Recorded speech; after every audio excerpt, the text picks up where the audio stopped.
Guys welcome back to Kaivalya PCS. Last class में हमने modern history में advent of Europeans कर लिया था। 1453 से कैसे वो सिनेरियो बिल्ट हुआ, उसके बाद 1497 में कौन सी ट्रीटी आई, 1498 से कैसे वो आना शुरू हुए, जितने भी क्वेश्चंस बने थे उनको हमने कर लिया है। ठीक है। उसके बाद कंपनी रूल, कैसे स्टेबलाइजेशन हुआ कंपनी का। 1757 में बैटल ऑफ पलासी होगा, 1764 में बक्सर होगा, 1765 में इलाहाबाद की टीटी होगी। डुअल गवर्नेंस कैसे आएगा, किसके टाइम में आएगा, कौन पहला वाइसराय होगा, कौन पहला गवर्नर जनरल होगा, ये सब अभी हमारे पास बहुत सारे फैक्ट्स याद हो गए अब हमें। ठीक है, अगर आपने ढंग से इस वीडियो को कर लिया है तो। नहीं करा है तो मैं प्लेलिस्ट बना दे रहा हूँ, वहां पे आप जाके कर सकते हो। गवर्नर जनरल्स हो गए, 1857 रिवोल्ट हो गया, इकोनॉमिक इंपैक्ट हो गया, इसमें कुछ बिहार स्पेशल क्वेश्चंस भी आ गए। बिहार स्पेशल हम अलग से भी करेंगे। ठीक है। आज जैसे कि मैंने आपको कल बताया था, आज जो है सॉरी आज जो है डेवलपमेंट ऑफ एजुकेशन। अब आज वाला जो है ना, यहाँ से क्वेश्चन पक्का ही आता है। हर हर कोई पेपर आप ले लो, जेपीएससी, यूपीपीएस, यूपीपीसीएस, बीपीएससी, या बिहार एसआई ले लो, एडीओ ले लो, एडीओ में भी आएगा। ठीक है, कोई भी हो, बीएससी सीजीएल में भी आएगा, जीएस के पार्ट में सब में आता है। Development of education, press, socio religious movement, most important, political organisations before Congress, ये मोस्टली लोगों को याद नहीं होता है। आईएनसी, आईएनसी तो पक्का ही क्वेश्चन आएगा। Moderate and extremist, revolutionary movement in India, यहां से लेकर यहां तक आज हम कंप्लीट करेंगे। ठीक है, सो स्टार्ट कर लेते हैं। पेज नंबर है हमारा 74।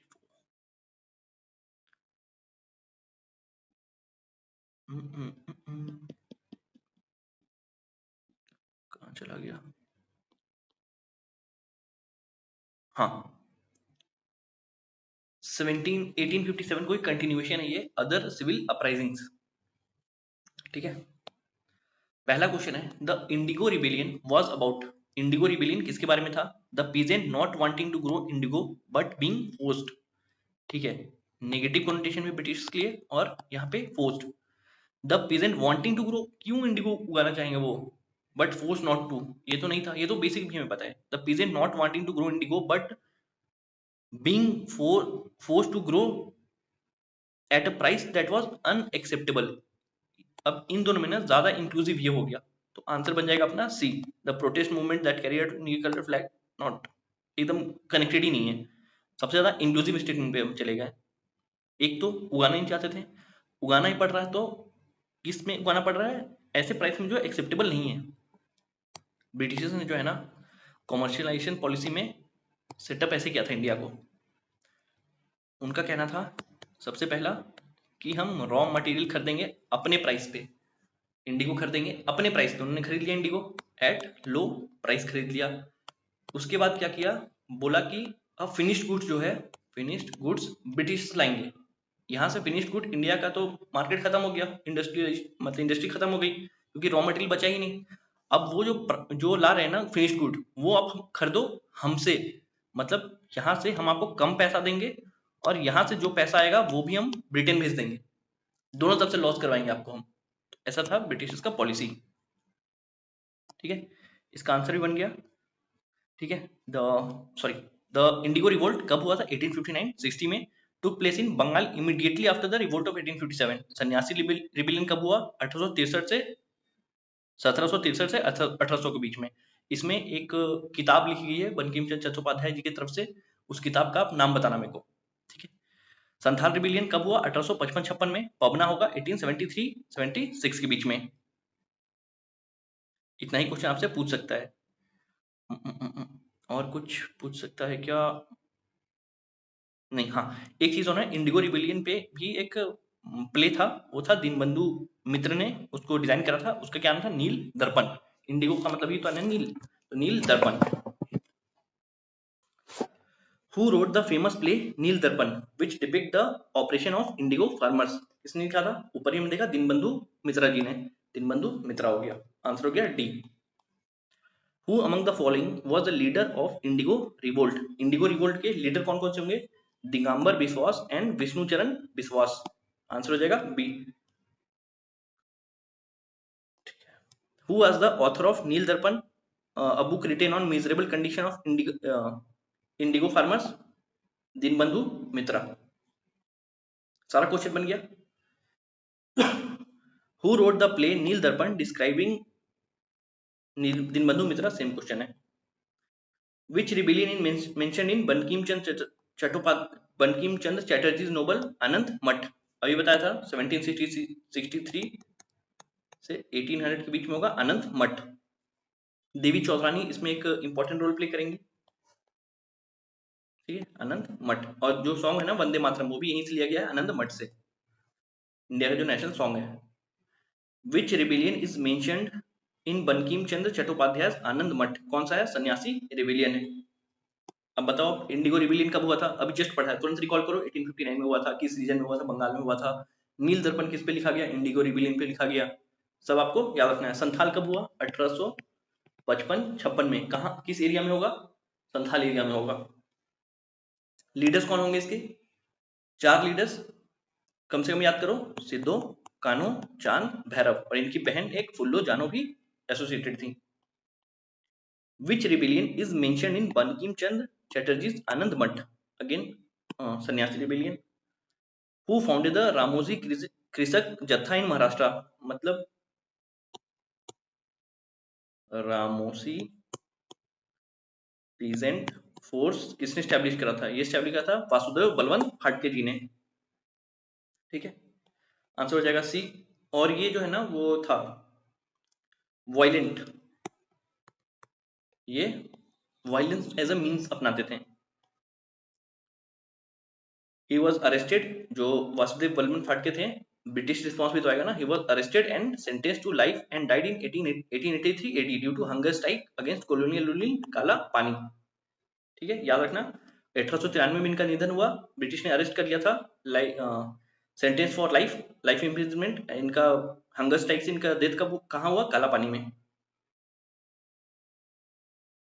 The correct geographical location for Ramoshi peasant force, अभी हमने पढ़ा ना कि, सॉरी, अभी हमने पढ़ा ना कि महाराष्ट्र का रीजन था, महाराष्ट्र का रीजन कौन सा होगा, ईस्टर्न इंडिया होगा क्या, नहीं, ईस्टर्न तो इधर आ जाएगा। ईस्टर्न घाट होगा क्या, सेम चीज कह रहा है, वेस्टर्न घाट होगा या वेस्टर्न इंडिया होगा, तो वेस्टर्न घाट की तरफ जाएंगे क्योंकि ये जो है ना घाट वाला रीजन, वेस्टर्न इंडिया पूरा रीजन आ जाएगा western. Again Ramoshi hills in western Ghat, recent British rule 1822 अंदर, ठीक है। द वगेरा अपराइजिंग हैपेंड इन, वगेरा अपराइजिंग का हुआ बड़ौदा में, गायकवाड्स ऑफ बड़ौदा सपोर्ट किया था वगेरा अपराइजिंग को। एंड पीस ट्रीटी कब हुआ, 1820 में, 1819 में शुरू हुआ, 20 में खत्म हो गया। हु फाउंडेड द पागलपंथ या फिर पागलपंथी, जो इसके फॉलोअर थे ना इनको पागलपंथी कहा जाता था, किसने किया था, करम शाह ने। पागलपंथी रिबिलियन इसकी कौन लिखेंगे, करम शाह लिखेंगे, नॉर्थ बंगाल में।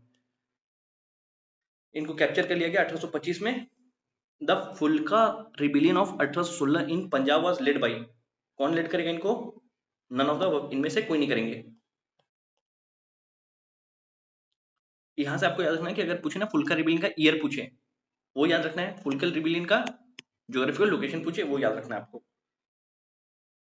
In which year the Chauri revolt of Bihar took place, Chauri revolt of Bihar, Chauri revolt of Bihar नहीं है, चौरा चौरी इंसिडेंट है, इंसिडेंट है, चौरा चौरी इंसिडेंट है, जिसके बाद जो महात्मा गांधी जी है ना वो एनसीएम को विड्रॉ कर लेंगे, तो ये उससे रिलेटेड है, यूपी में, वो बिहार से नहीं है। यहाँ भी नन ऑफ द वर्क हो जाएगा। Trace the tribe that rebelled against Britisher due to human sacrifice system was banned, जो कोंड है ना उनमें ह्यूमन सेक्रीफाइस का सिस्टम होता है, उसको ब्रिटिश ने बैन कर दिया, इसलिए उनका कहना था, जो ट्राइबल्स थे उनका कहना था हमारे जो प्रैक्टिसेस है उसमें आप इंटरफेयर मत करो। व्हेन डिड छोटा नागपुर ट्राइबल रिवोल्ट, छोटा नागपुर ट्राइबल रिवोल्ट है नहीं, बट ऐसे अगर देखा जाए ना तो इसको, Chota Nagpur tribal revolt takes place, ऐसा कोई रिवोल्ट है नहीं असल में छोटा नागपुर ट्राइबल रिवोल्ट नाम का, एक है छोटा नागपुर रिवोल्ट कुछ करके, बट ये नहीं है वो। यहाँ पे जो ईयर्स दिए हुए हैं वो किसे, चेरो अपराइजिंग होगा 1800 में, कोल होगा 1831-32 में, संथाल होगा 55-56 में, मुंडा रिबिलियन 1899 से 1900। यहाँ पे मुंडा रिबिलियन के लीड कौन करेंगे, मुंडा रिबिलियन को, इसको लीड करेंगे भगवान बिरसा मुंडा जी, और इससे कुछ नहीं है रिलेटेड। हो रिबिलियन भी 1820-28, जो फिर खासी हो गया, अहोम हो गया, ये सब आपको याद रखना है। संथाल हुल कब हुआ? 1855-56, अभी हमने ऊपर देखा था। Which British commander was defeated by Santhal in 1855? किसको किया था? बोरो को किया था, मेजर बोरो को डिफीट करा था इन्होंने। The rebels did not have many grievances against whites or sahibs. The main enemy was Dikus. मतलब डिकूज के खिलाफ था, मतलब डिकूज मतलब होता है आउटसाइडर। आउटसाइडर को ये ना एज ए डिकू देखते, तो डाकू है ना, वहां हमें लूटने आए हैं। Who took Who took the lead of Santhal rebellion in 1885-86? किसने? सिद्धू कानू, चांद भैरव एंड फुल्लो जानो है क्या? सिद्धू कानू के साथ सीधे जाएंगे हम। Who was the leader of Santhal rebellion? Sidhu Kanu, same answer. कितना रिपीटेशन होता है इसमें? Who led the following? Who among the following? Which among the following year? Santhal rebellion का ईयर पूछ रहा है, 1855-56। 1855-56। Which tribal leader was involved in the tribal rebellion against the British authorities in the Garo Hills region of present-day Meghalaya in the late 19th century? Late 19th century मतलब 1850s के बाद की बात कर रहा है। 18 अगर 50s के पहले की बात करता तो खासी अपराइजिंग लेके आते हैं, बट यहाँ पे तो वो भी नहीं है। यहाँ पे ही वाज मार्टर्ड इन 1870। पा तोगन सांगमा एंड तो मतलब जिनका तोगन सांगमा है वो रिलेटेड है इससे 1872 में। यहाँ पे मैंने कल आपसे क्वेश्चन पूछा ना रानी गाइडिनल्यू के बारे में, उसके बारे में आंसर आपने नहीं करा है तो कर लेना। Who opposed the exploitative powers against the new system of tax? किसने करा था? संथाल ऑफ 1815, 55, 56। ठीक है, इन्होंने टैक्सेस के खिलाफ कर दिया था क्योंकि टैक्सेस लगे थे उनके ऊपर, और इनके जो इश्यूज थे ना वो ज्यादा कोई बड़े बड़े नहीं थे, छोटे छोटे इश्यूज थे इनके, बट इम्पैक्टफुल इश्यूज थे इनके कि don't interfere in our system. India का जो विलेज या फिर ट्राइबल सिस्टम था ना वो सेल्फ सफिशिएंट था, ब्रिटिशर्स ने उनको उसको डिस्ट्रॉय करने लगे थे, इसलिए उनका रिबेलियन था।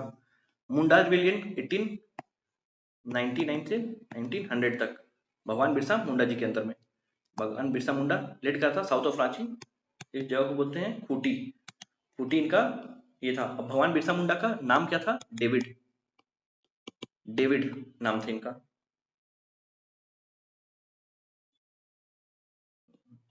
उलगुलान मूवमेंट, उलगुलान किसका नाम है? यही जो भगवान बिरसा मुंडा जी का मूवमेंट था ना, उसी का नाम था उलगुलान, तो related to Birsa Munda.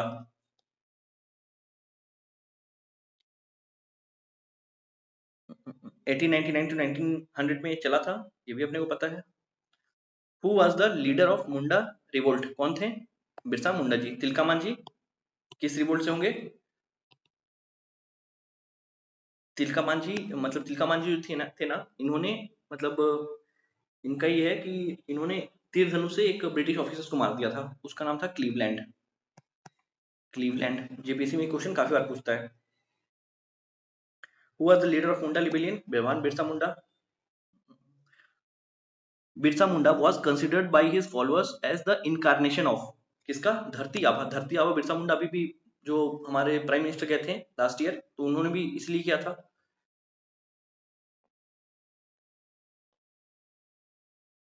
Birsa Birsa Munda was caught sleeping, कब इनको पकड़ लिया गया था? 3 फरवरी 1900 को। फिर इनको जेल में डाल दिया गया, और फिर जब ये फ्री हुए ना तो इनको बीमारियां हो गई थी, उसके कारण इनकी डेथ हो गई। 3 फरवरी 1900 को इनको पकड़ लिया गया था एंड ही डाइड। 1900 में इनकी मृत्यु हो गई। Which of the following working area of Birsa Munda? Which of the following working area? अच्छा मतलब किस एरिया में वो एक्टिव थे? वो थे रांची खूटी के एरिया में। Where did the revolt of Birsa Munda took place? कहाँ पे? रांची में। Leader of Munda rebellion Birsa Munda. Birsa Munda was in favour of Jharkhand, sorry favour पूछ रहा है ना, ये तो सेपरेट झारखंड मूवमेंट हुआ ही नहीं था अभी तक, वो तो शिबू सोरेन जी आएंगे उसके बाद उस टाइम फ्रेम पे होगा। कोल म्यूटिनी इन 1831, कोल म्यूटिनी 1831 ये याद रखना पहले, अंडर बुद्धो भगत। लीडर कौन? Budhu Bhagat. Took place in which of the following area? किस एरिया में हुआ था? सिंहभूम के एरिया में हुआ था ये कोल रिबेलियन म्यूटिनी। वेस्टर्न घाट में कौन सा हुआ था बताओ? बलवंत वासुदेव बलवंत फाटके जी के लीडरशिप में कौन सी फोर्स बनी थी? इसका आंसर करना। सतारा से मेरे को याद आया एसएसबी ज्वाइंट जेएनयू, इसका फुल फॉर्म बताना।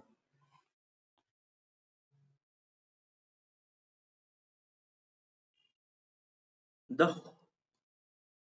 हो रिवोल्ट टुक प्लेस इन, हो रिवोल्ट कब हुआ था? 1820 1821 के टाइम पे हुआ था। हो को है ना, जो हो ट्राइब है इनको लड़ाका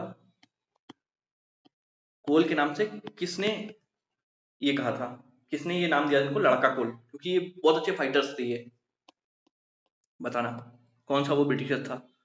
who was appointed commander in chief by Birsa Munda, किसको कमांडर इन चीफ, मतलब इसमें क्या था ना कि अलग अलग जगह पे अलग अलग लोगों को करा गया था। गया मुंडा को, मजरा मुंडा को, सबको करा गया था, एक को नहीं कहा गया था, मतलब एक से ज्यादा लोग करा गया था। इन्होंने खुद ही नहीं किया था, एक क्वेश्चन में यहाँ भी गलत है, बाई बिरसा मुंडा, खुद नहीं करा था इन्होंने। जब इनको जेल में डाल दिया गया ना 3 फरवरी को पकड़ लिया गया, उसके बाद जो इतना में रिविलियन है ना, अलग अलग जगहों पे अलग अलग कमांडर्स खुद से डिवाइड हो गए, एंड उसके बाद ज्यादा सस्टेन भी नहीं कर पाया rebellion. Tana Bhagat movement is related to, Tana Bhagat किससे है? ट्राइबल मूवमेंट, 1914 के आसपास में होगा। एंड टाना भगत जो थे ना, ये one of the few movements है, ट्राइबल मूवमेंट्स है जो कि नॉन वायलेंट है।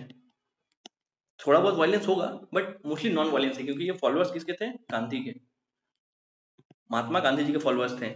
और महात्मा गांधी ने टाना भगत के लिए कहा भी था Tana Bhagat are my favourite followers, ऐसा कुछ कर कहा था। इन्होंने 400 रुपए भी दिए थे जाके।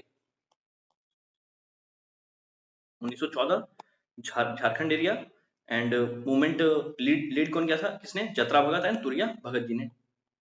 The Tana Bhagat movement a non violent feature हो गया, non violent movement against British rule originated among the tribal community in which state, किस स्टेट में किया गया था? झारखंड में। आंसर हो जाएगा झारखंड। 1914 से 1920 के दशक में चलाई है। Kuka movement was organized by, Kuka movement किसने ऑर्गेनाइज किया गुरु राम सिंह ने। सेम क्वेश्चन 70th में कूका मूवमेंट पे आया था। सिमिलर था भावी मूवमेंट में, भावी मूवमेंट मुस्लिम कम्युनिटी से, कूका मूवमेंट इसमें था। हाँ, गुरु राम सिंह इसके लीडर थे। Was expelled to Rangoon in 1872 और इनका डेथ हुआ 1885 में। What was the initial objective of Kuka movement in Punjab? Kuka movement का इनिशियल किए क्या था? प्यूरिफिकेशन टू रिफाइन सिखिज्म, जो ब्रिटिश इंपैक्ट पड़ा ना वेस्टर्नाइजेशन, उसको जाके उसको हटा के अपने इस पे आना, वापस अपने कोर पे आना। Moplah revolt in 1821 sorry 1921 took place in Kerala. Moplah uprising जो है वो केरला से रिलेटेड है। ये जो अपराइजिंग थी ना, पहले हिंदूज के खिलाफ थी, मतलब ऐसा है टेक्स्ट में कहीं कहीं कि पहले ये डाइवर्सिटी थी हिंदूज के खिलाफ, बट बाद में सब मिलके ये हो गई ब्रिटिशर्स के खिलाफ। Moplah broke out in Kerala region. Tebhaga movement Tebhaga से कुछ याद रखा है, 1/3 ऐसा करके started in 1946 from Bengal under leadership of Kisan Sabha. Tebhaga movement 1946 में हुआ था बंगाल के एरिया में बाई किसान सभा, इसको याद रखना। इसमें इशू जो था ना, the demand of Tebhaga sharing by third movement was reduce to landlord to 1/3 to 1/3। हाँ, पहले क्या था ना इसमें कि जो इनको शेयर देना पड़ता था वो था हाफ, तो हाफ अगर आप इतना मेहनत करके किसान कमा रहे हैं तो हाफ देना तो काफी। और इनका डिमांड क्या था कि 1/3 में इसको सेटल करो, कि 1/3 ही एज अ टैक्स हम देंगे, वन मतलब हाफ नहीं देंगे। बाद में सेटल हुआ, वन मतलब 1/3 पे सेटल हो गया। डिमांड क्या था इनका? डिमांड था इनका लैंड, लैंड तो डिमांड नहीं था, redistribution of surplus land among 1/3 of crop value given to share croppers, यही था। तेभागा से, तेभागा मतलब 3 भाग, बंगाल में बोलते हैं ना ते करके। Development of education in modern India, modern India में एजुकेशन का डेवलपमेंट कैसे कैसे हुआ? ठीक है, consider the following statement regarding Wood's dispatch. Wood's dispatch में जितनी पॉजिटिव चीजें सारी पॉजिटिव चीजें रहेंगी, इंप्लीमेंट हुआ नहीं हुआ वो अलग पिक्चर है। It recommends English as a medium of instruction for higher studies, सही बात है। इन्होंने कहा था कि 2 फेज में होंगे ना, पहला फेज जो होगा जो कि हायर स्टडी नहीं मतलब कम वाला होगा, उसमें हम क्या करेंगे वर्नाकुलर लैंग्वेज रहने देंगे, एंड हायर में इंग्लिश मीडियम। ठीक है। It laid the stress for female education, vocational training, इसके अलावा टीचर ट्रेनिंग भी, टीचर ट्रेनिंग की भी बात करी गई थी। ठीक है, आंसर हो जाएगा बोथ 1 एंड 2। आया कब था? 1854 under with Charles Wood as the president of the board of control, इसलिए इसको वुड्स डिस्पैच भी कहते हैं। When did Macaulay issue his famous minute on Indian education? Macaulay minute कब आया? 2 फरवरी 1835 में। और इसमें क्या था? एंग्लिस्टिक ओरिएंटलिस्ट कंट्रोवर्सी भी इससे रिलेटेड है। इसमें क्या था? इन्होंने कहा कि जो एजुकेशन है वो होना चाहिए इंग्लिश मीडियम में। दूसरी चीज, इसका मकसद ये नहीं था कि ये इंडियंस को एजुकेट करे, इसका मकसद ये था एक क्लास ऑफ पीपल को हम एजुकेट करेंगे जिससे हमें सर्विस लेनी है, और बाकी अगर आपको मन है तो आप बाकियों को एजुकेट कर लो खुद से, जो कि ट्रिकल डाउन इफेक्ट के कारण, इफेक्ट के यूज करो और खुद से जो है ट्रिकल डाउन करो ये एजुकेशन को। और इसके पीछे इसका मकसद ये था ना कि एक फेमस इसकी लाइन भी थी कि I want to create a class of Indians brown in colour but British और व्हाइट इन टेस्ट और समथिंग लाइक दैट था। ठीक है, मतलब ऐसा एक क्लास ऑफ पीपल क्रिएट करना, ठीक है, जो इलीट्स हो, जिनके पास पावर हम दें, वो उनका कोई सिंपैथी नहीं रह जाए, उनको भी यही लगे कि जो ब्रिटिशर्स हैं उनका वे ऑफ लाइफ अच्छा है, वेस्टर्नाइजेशन अच्छा है, ऐसा हो उनके पास। The foundation of modern education system in India was laid in modern education, सबसे पहला क्या था? सबसे पहला था चार्टर एक्ट ऑफ 1813। इसमें क्या गया? 1 लाख जो है रुपए हम इंडियन एजुकेशन के प्रति खर्च करेंगे, सबसे पहले यही बात करी गई थी। मकॉले मिनट 1835, इसमें क्या बात करी गई? इंग्लिश एजुकेशन पे एम्फेसिस, लैंग्वेज का मीडियम जो है इंग्लिश होना चाहिए। वुड्स डिस्पैच 1854 हमने देखा ही, चार्ल्स वुड के द्वारा कराया गया था, और इसमें सारी अच्छी बातें थी। हंटर कमीशन बाद में आएगा 1882 में। In which year BHU establish, BHU establish कब हुआ? 1916 में। और महात्मा गांधी जी का पहला पब्लिक अपीयरेंस भी कहाँ था? बीएचयू में ही था। बीएचयू मतलब जो BHU as a BHU establish हुआ ना 1916 में, किसके द्वारा हुआ? पंडित मदन मोहन मालवीय जी के द्वारा। बट जो उसका इनिशियल फेज है ना, उसमें एनी बेसेंट का भी बहुत इंपॉर्टेंट रोल है। एनी बेसेंट जो थी उनका भी, इसके द्वारा बीएचयू एक्ट 1915 के द्वारा हुआ था। In 1902, Curzon appointed the University Commission including 2 Indian members. वो इंडियन मेंबर्स कौन थे? एक तो बिलग्रामी जी थे, ये गलत हो जाएगा, ये गलत हो जाएगा, और दूसरे थे जस्टिस गुरुदास बनर्जी थे शायद, हाँ यही थे शायद। हाँ, आंसर हो जाएगा सैयद हुसैनी बिलग्रामी एंड जस्टिस गुरुदास बनर्जी। अब कर्जन ने यूनिवर्सिटी कमीशन लाया, इसके पीछे का रीजन क्या था? कर्जन ने कोई काम बढ़िया नहीं किया। इसका रीजन था, आप देखोगे ना इस टाइम पे यूनिवर्सिटीज यूनिवर्सिटीज जो थी वो एक हब बनती जा रही थी रिवोल्यूशनरीज की, तो इसको कर्व करने के लिए और यूनिवर्सिटीज पे ज्यादा कंट्रोल लेने के लिए इसने ये काम किया था, यूनिवर्सिटी एक्ट कमीशन बनाया था। कर्जे ने बनाया, 1902 में अपॉइंट हुआ था, 1904 में इसने रिपोर्ट दी थी। इंडियन मेंबर्स कौन थे? Syed Hussain Bilgrami and justice Gurudas Banerjee. Dash pass the Indian university act in 1904, कौन करेगा? कर्जन ही करेगा। बना कब? 1902 में। पास कब हुआ? 1904 में।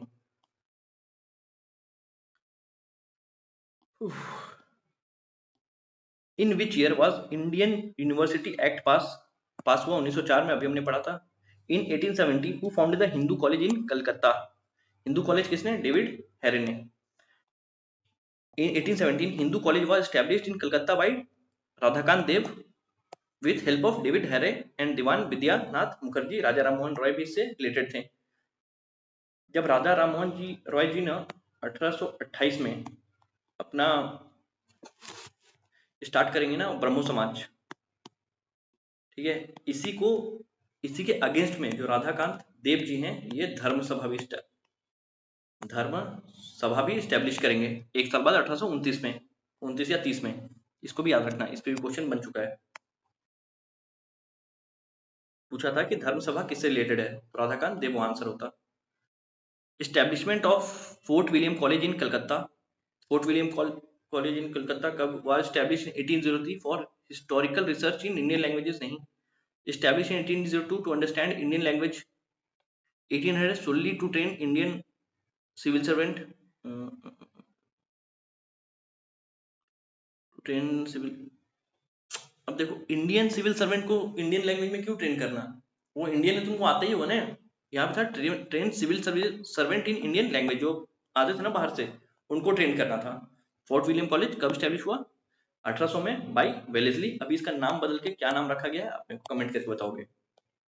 अभी रिसेंटली इसका नाम बदल दिया गया है। When was the National Council of Education was passed? कब पास हुआ था? 1905 में। ये स्वदेशी मूवमेंट का टाइम फ्रेम लग रहा है, तो ये टाइम फ्रेम भी साथ में मिलाते चलना।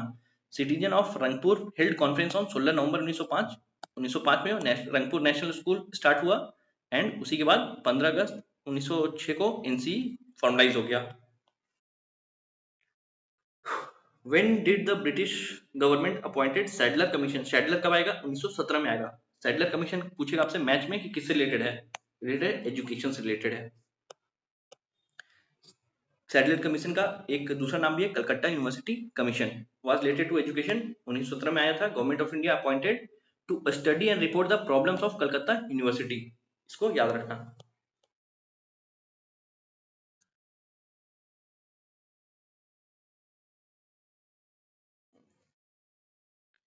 इन 1940 the Patna women's college was established by which of the following? किसके द्वारा किया था? Sister of apostolic Carmel. ठीक है, कब स्टैब्लिश हुआ? 1870 में। यहाँ भी क्वेश्चन में दिया था वो तो। अच्छा, पटना वुमेन्स कॉलेज बोल रहा है ना? हाँ, पटना वुमेन्स कॉलेज तो 1940। ये जो है ये स्टैब्लिश हुआ 1870 में। Who laid the foundation stone of national college and Bihar Vidyapeeth? किसने किया था? मोस्टली जगह जहाँ महात्मा गांधी है ना, वो महात्मा गांधी ही होंगे, अगर आपको डायरेक्टली नहीं पता है तो। वरना फिर डायरेक्टली पता है तब दूसरा हो सकता है। मतलब ऐसे क्वेश्चन में ही दूसरा होगा जहाँ पे डायरेक्टली आपको पता होना चाहिए वो फैक्ट।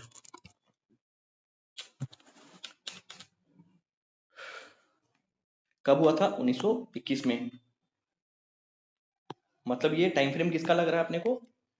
एनसीएम का। By whom was the Asiatic society established? Asiatic society किसके द्वारा? विलियम जोन्स के द्वारा। एशियाटिक सोसाइटी, इनके द्वारा क्या? ब्रह्मो समाज हो गया। हेस्टिंग्स कुछ याद आ रहा है? वेर्नन हेस्टिंग्स से governor general of Bengal. Macaulay से 1835 मकौले मिनट याद आएगा अपने को। सबसे कुछ ना कुछ रिलेट कर लिया आपने।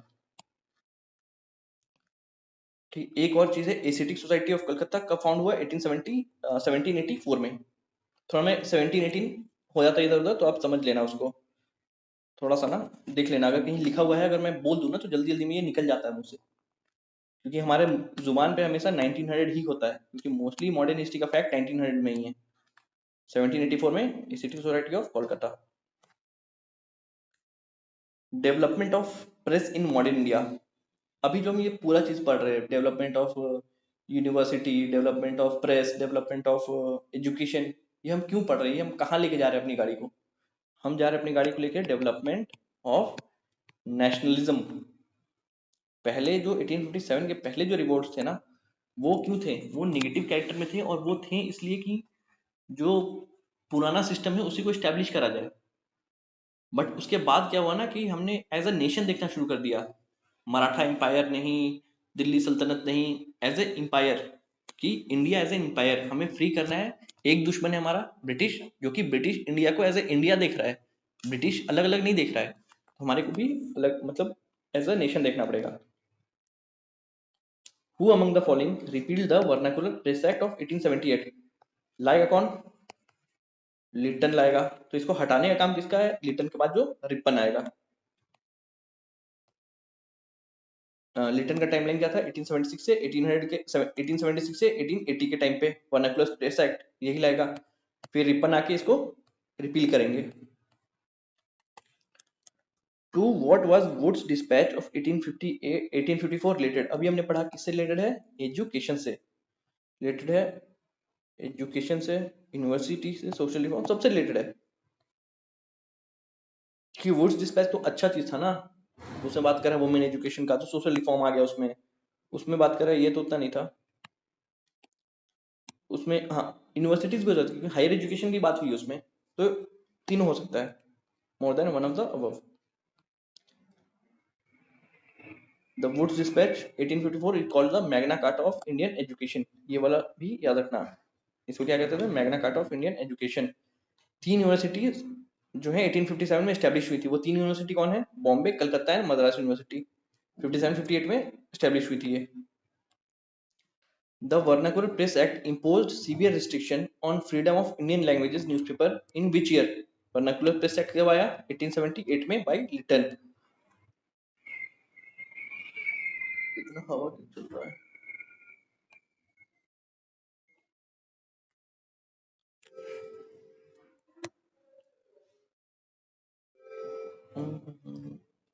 Which of the following statement about the Vernacular Press Act is correct? Enacted by Lytton, सही बात है, लिटन ही लेके आया था इसको। इसका एक और नाम था गैगिंग एक्ट। मतलब गैगिंग का मतलब आप समझते हो ना कि मतलब क्या कहते हैं उसको? रिस्ट्रिक्ट करना, किसी मुंह में आप हाथ डाल के उसको रोक दोगे ना, उसको कहते हैं गैगिंग।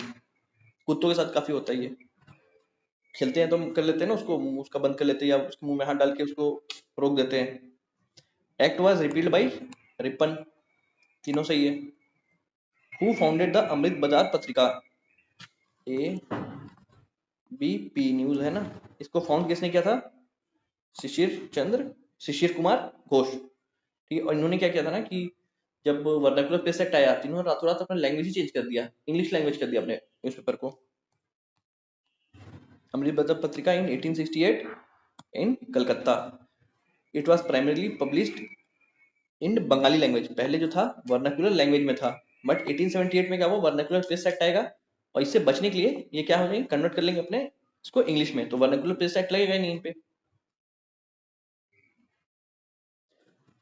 गिरीश चंद्र घोष से क्या रिलेटेड है? पब्लिश करते थे बंगाली इन 1862 में बंगाली इन्होंने पब्लिश किया था, जिसको कि बाद में एसएन बनर्जी ने ओवरटेक कर लिया।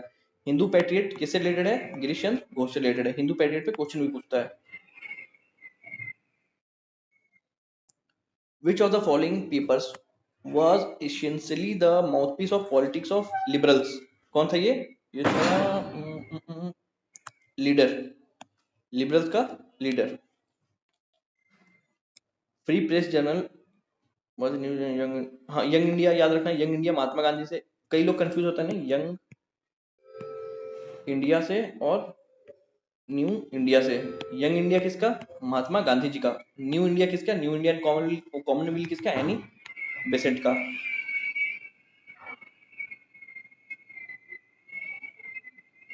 एक सेकंड मैं गेट बंद कर देता हूँ, हवा चल रहा है।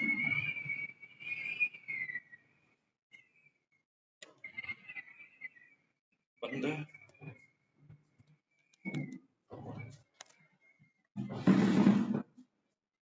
Which of the following is not a nationalist newspaper? कौन नहीं है? टाइम्स ऑफ इंडिया नहीं है, बाकी सारे हैं। मराठा हो गया, हिंदू हो गया, बंगाली हो गया, सब है। Who founded the Asiatic Society of Bengal? अभी हमने ऊपर कहा था 1784 में विलियम जोन्स करेंगे, एशियाटिक सोसाइटी ऑफ बंगाल को एस्टेब्लिश करेंगे। Who started Asiatic Society of Bengal? William Jones. Again same question. Who first brought the printing press to India? कल मैंने आपसे यही क्वेश्चन पूछा था, किसने लाया था? पोर्चुगीज मिशनरीज ने। कहाँ पे एस्टेब्लिश हुआ था? गोवा में एस्टेब्लिश हुआ था। The nationalist news daily newspaper the Indian nation कब स्टार्ट हुआ था? 1931 में। टीआरई में जो है ना, टीआरई के जो क्वेश्चन है ना, या स्कूल टीचर वाले, वो क्वेश्चन पूरा एकदम अंदर घुस के रहते हैं, वो फैक्ट्स पे रहते हैं काफी क्वेश्चन। तो इसको भी करके जाना, अगर फैक्ट वाला पेपर आ गया तो यहाँ से काफी क्वेश्चन मिल जाएंगे आपके। The control to control the media in India acts और पास, मतलब प्रेस रेगुलेशन वाले जो एक्ट्स लगाए गए थे उस पर बात कर रहा है। तो अपने को बाकी कुछ याद नहीं, याद है एक तो याद है 1908 में आया था, 1878। 1878 जहां जहां है नहीं है उसको काट दो, यही पूछ रहा था वो। 1878 आपको पता है कि नहीं पता है? तो 1878 में वर्नाकुलर प्रेस एक्ट आया था, बाकी नहीं पता है। इसमें न्यूज़पेपर एक्ट आया था, ये सब नहीं पता तो चल जाएगा। 1867 मैंने को यहाँ पे देखा ना, तो मेरे को प्रार्थना करने का मन किया। प्रार्थना, अब इसे क्या लिखता है बताना आप। Who in America started to issue newspaper the free Hindustan? Free Hindustan किसने? तारकनाथ दास।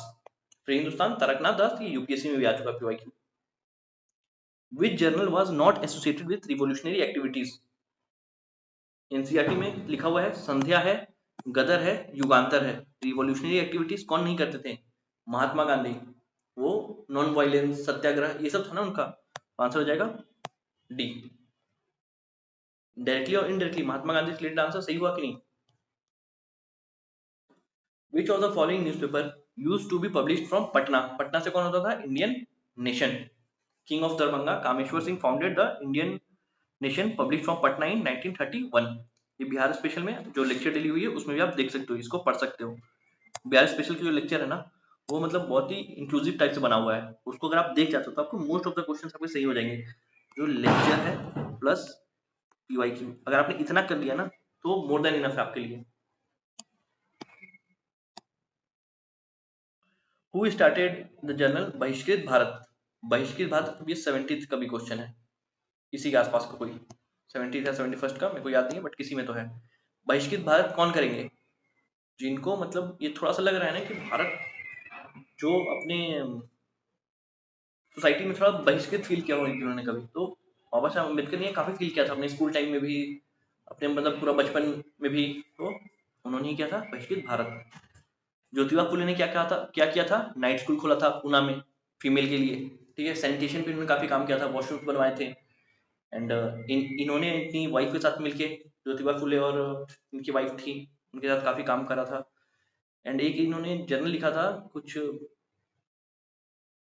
प्लांटेशन वर्कर्स को लेकर के, उसका नाम क्या था मैं अभी तुरंत में रिकॉल नहीं कर पा रहा हूँ। ज्योतिबा फुले, बंदी जीवन तो नहीं था इनका, ठीक है, इसको कमेंट कर देना आप।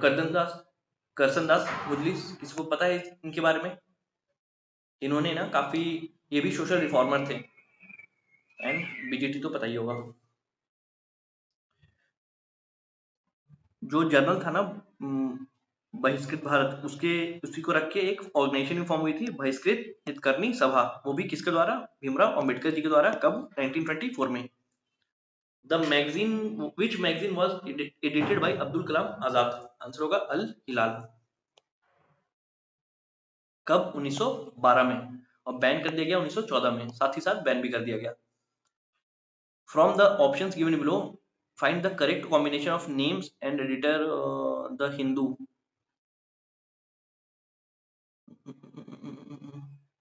सुधारक तो गोखले सही है,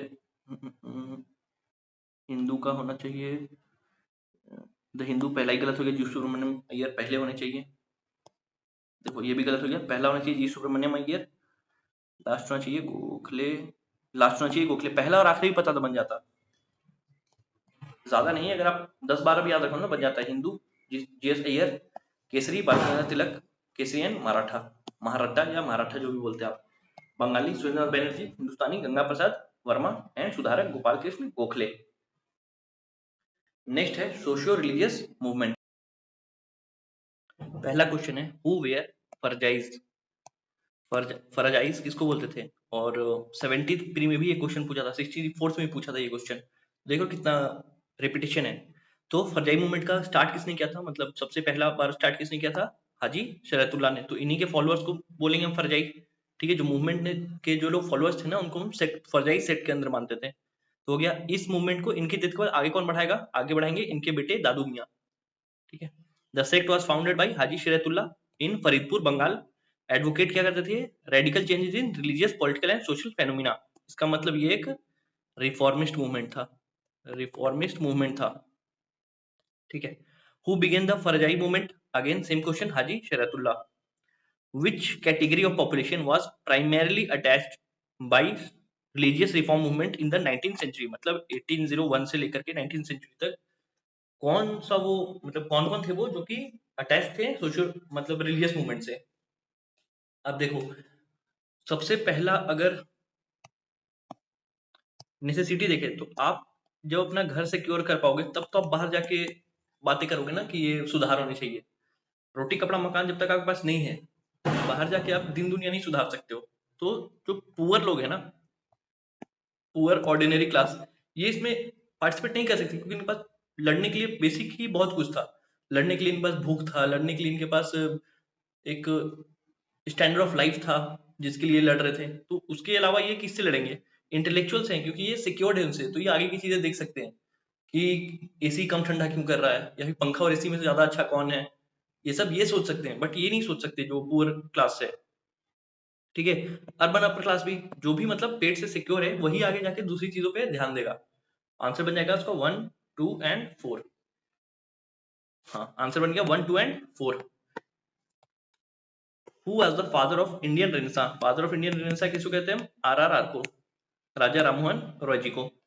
राजा राममोहन रॉय स्टार्टेड किसके खिलाफ? इन्होंने जो भी वुमेन ये था ना, वुमेन मूवमेंट्स इन्होंने काफी करे थे, कि वुमेन इविल प्रैक्टिसेस थी वुमेन के खिलाफ, जो उसके खिलाफ करा था। उसके बाद जो रिलीजियस माल प्रैक्टिसेस थी उसके खिलाफ करा था। ठीक है, ड्यू टू हिज आइडियाज। एक और क्वेश्चन पूछता है ना इनको, ये जो राजा है ना इनके नाम के आगे, ये राजा की उपाधि किसने दी थी? अकबर। किसी ने कमेंट करा था सर, नोट में हैंडराइटिंग अच्छा रखा करो। अकबर टू ने क्या दिया था। ठीक है, अ, अ, अ, और क्या है? Bridge between past and future, father of modern India, father of first modern man and युगदूत। अगर कोई भी पूछता है कि ये किसके किसके रिगार्डिंग में ये नाम दिया गया था, तो राजा राममोहन रॉय जी हैं। Who is called prophet of new India? Same बात है, इधर कहा गया फादर ऑफ इंडियन रेनेसां, पैगंबर of Indian nationalism, prophet of India, new India, सब में Raja Rammohan Roy ji. Who among the following was, Dadabhai Naoroji से अगर देखें ना, इनको हम क्या कहते थे?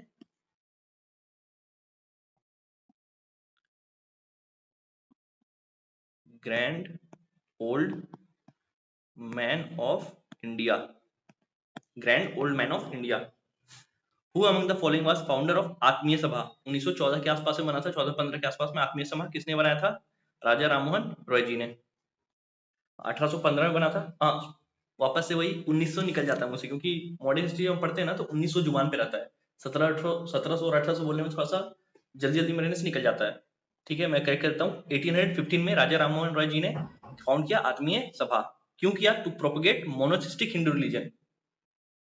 ठीक है, इनका कहना था कि मतलब मोनोथिस्टिक होना चाहिए रिलीजन। ठीक है, और इन्होंने किताबें भी लिखी थी उसके लिए।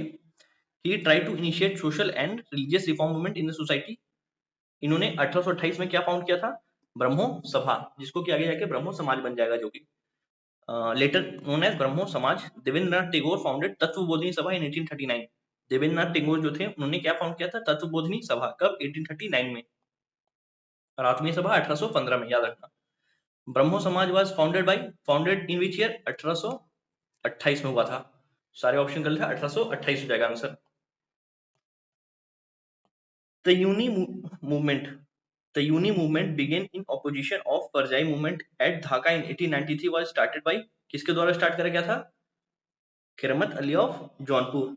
जैसे हमने देखा ना कि मैंने आज ही वाली क्लास में बताया था शायद, कि ब्रह्मो समाज के अपोजिशन में राधाकांत देव ने क्या लाया? धर्म सभा। धर्म सभा राधाकांत देव जी ने लाया।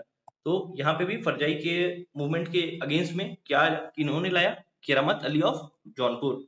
कब? 1893 में। ठीक है, in which year was Punjab Hindu Sabha establish? Punjab Hindu सभा कब? 1909 में। 1909 से और क्या याद कर सकते हैं हम? 1909 से हम याद कर सकते हैं कि मॉडल मिंटो रिफॉर्म से 1909 में। ठीक है, 1905 से क्या याद कर सकते हैं? स्वदेशी मूवमेंट के आसपास का टाइमलाइन है ये। 1915 से जो 1919 में रॉलेट एक्ट आया ना, उसी का मतलब वो कंटिन्यूएशन था किसी एक्ट का। डिफेंस ऑफ इंडिया एक्ट 1915 में आया था गदर पार्टी को सप्रेस करने के लिए, उसी का कंटिन्यूएशन था रॉलेट एक्ट।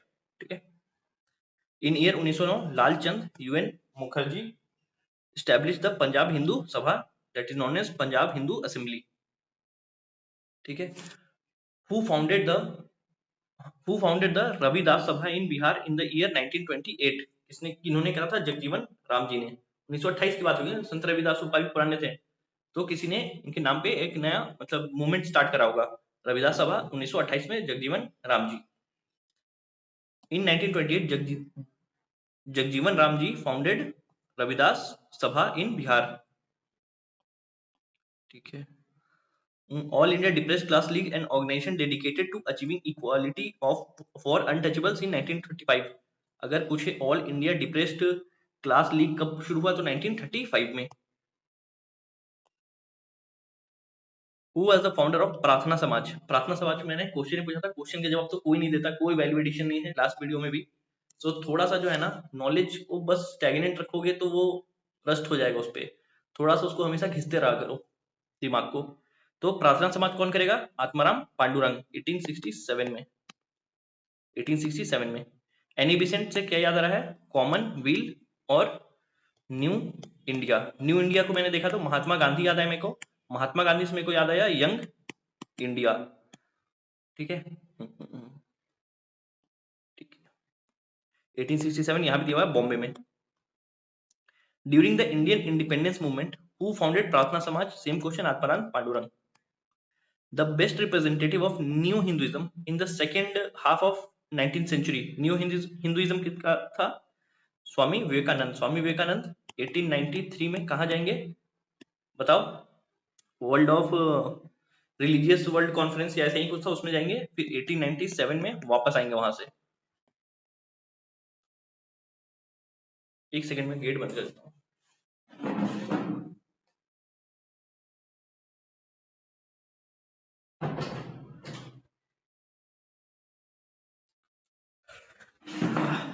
गेट आवाज कर रही थी। चलो, स्वामी विवेकानंद, उनका लाइफ मतलब लाइफ का टाइमलाइन है वो है 1863 to 1902। Was credited with interpreting the teaching of उनके गुरु की जो टीचिंग थी ना रामकृष्ण परमहंस की, उनको इंटरप्रेट करा था उन्होंने। He describe this teaching into simple languages and Swami Vivekananda emerged as an advocate of Neo Hinduism. In 1893, he went to Chicago. He delivered the famous speech in World Parliament of Religions. In his speech, Vivekananda gave the short introduction of Hinduism and spoke the meaning of Hindu religion. पूछ सकता है वहां किस पे बात करी थी? Hindu religion के मीनिंग पे बात करी थी या फिर वर्ल्ड रिलीजन बात करी थी? तो ये चीज वहां काम आ जाएगी आपको। ठीक है। Who among the following participated in, again same question 1893 में शिकागो पार्लियामेंट ऑफ रिलीजन्स में किसने पार्टिसिपेट किया था? स्वामी विवेकानंद जी ने पार्टिसिपेट किया था। महात्मा गांधी ने किस राउंड टेबल कॉन्फ्रेंस में पार्टिसिपेट किया था? सेकेंड आरटीसी में। सेकेंड आरटीसी मैकडोनल्ड अवार्ड भी किसको कहते हैं? जो कम्युनल अवार्ड दिया गया था। इससे क्या हुआ? गांधी जी इरिटेट हो गए और वहां से वापस आ गए थे। Swami Vivekananda established Ramakrishna mission in which year? जब वापस आएंगे वहां से तब करेंगे। 1893 में गए थे, 5 साल बाद वापस आएंगे, सॉरी 4 साल बाद वापस आएंगे 1897 में, तब स्टार्ट करेंगे।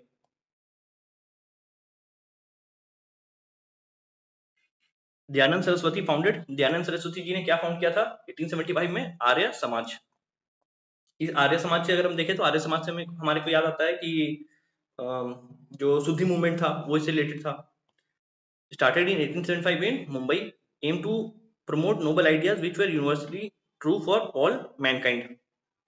In 1877 हेडक्वार्टर कहाँ? लाहौर में स्टैब्लिश करा गया। हेडक्वार्टर से भी क्वेश्चन पूछ सकता है। और एक इन्होंने ये दिया था, थीम दिया था कि let's go back to Vedas. ये पूछ सकता है किससे रिलेटेड है ये। Arya Samaj was founded by Dayanand Saraswati in 1875 in Mumbai. Who established Arya Samaj? Dayanand Saraswati ji. In 1873 who founded Satyashodhak Samaj? Satyashodhak Samaj किसके द्वारा? ज्योतिबा फुले के द्वारा। ज्योतिबा फुले, इनको महात्मा भी कहते हैं। और इसके अलावा इन्होंने फीमेल एजुकेशन के लिए काम किया था, नाइट स्कूल खोला था और वॉशरूम खोला था। गुलामगिरी, मैं उस टाइम भूल गया था ना, इन्होंने लिखा था गुलामगिरी। प्लांटेशन वर्कर्स के कंडीशन पे लिखा था गुलामगिरी। Born in 1827। सत्यशोधक समाज कब खोजा इन्होंने? 1873 में। एंटी ब्राह्मण इन्होंने मूवमेंट्स को लीड करा था। और गुलामगिरी कब लिखा था? वो भी 1873 में लिखा था। मतलब दोनों चीजें 1873 में ही है। Satyashodhak Samaj Jyotiba Phule. Who founded the theosophical society? दो लोगों ने मिलकर किया था, madam H P Blavatsky and colonel Olcott. Colonel Olcott दोनों ने मिलकर करा था। पहले तो 1875 में करा था। दूसरी चीज, इसका पहले जो हेडक्वार्टर था ना वो इंडिया के बाहर था। ठीक है, न्यूयॉर्क था तो न्यूयॉर्क था हेडक्वार्टर शायद, बट इसको बाद में शिफ्ट कर दिया गया था आरडीआर में। आरडीआर जो कि इंडिया में है, जहां पे इसको शिफ्ट कर दिया गया था इनके हेडक्वार्टर को। ठीक है, ये चीज याद रखना। Blavatsky and colonel Henry Steel Olcott, Alcott या ऑलकॉट जो भी। ठीक है, एक और चीज, एनी बेसेंट जो थी ना वो मतलब एक एथिस्ट थी, बट उसके बाद भी उन्होंने इसका प्रेसिडेंसी संभाला था, वो भी चीज आप ध्यान में रखना। Who founded the theosophical society, same question है सीडीपीओ में भी। The women movement in India started largely under the inspiration of, किनके इंस्पिरेशन के इस पे हुआ था, तो ज्योतिबा फुले। इन सब में ज्योतिबा फुले, देखो इन सब में हम ज्योतिबा फुले कैसे निकालेंगे, हो सकता था राजा राम मोहन राय होता तो अलग आंसर निकलता, ईश्वरचंद्र विद्यासागर होता, उन्होंने भी काम किया है, डी के कार्वे होता वहां भी निकलता। बट यहाँ पे है ना, हमने एक चीज देखा था ना कि वुमेन इतनी मतलब वुमेन को इतना सप्रेस करके रखा गया था सोसाइटी में कि जो वुमेन मूवमेंट हुआ ना वो भी, उसके लीडर्स भी मेल थे। राजा राम मोहन राय जी को ले आप, डी के कार्वे जी को ले लो, मोस्टली आप जो देखोगे ना सब मेल डोमिनेटेड मूवमेंट था, मतलब इतनी सप्रेस्ड है कि वो खुद के लिए आवाज भी नहीं उठा सकती है खुल के। तो यहाँ पे एनी बेसेंट, ये तो फॉरनर थी। पद्माबाई रानडे फीमेल फीमेल, तो उस थिंकिंग पे ये सेम ज्यादा, ज्योतिबा फुले।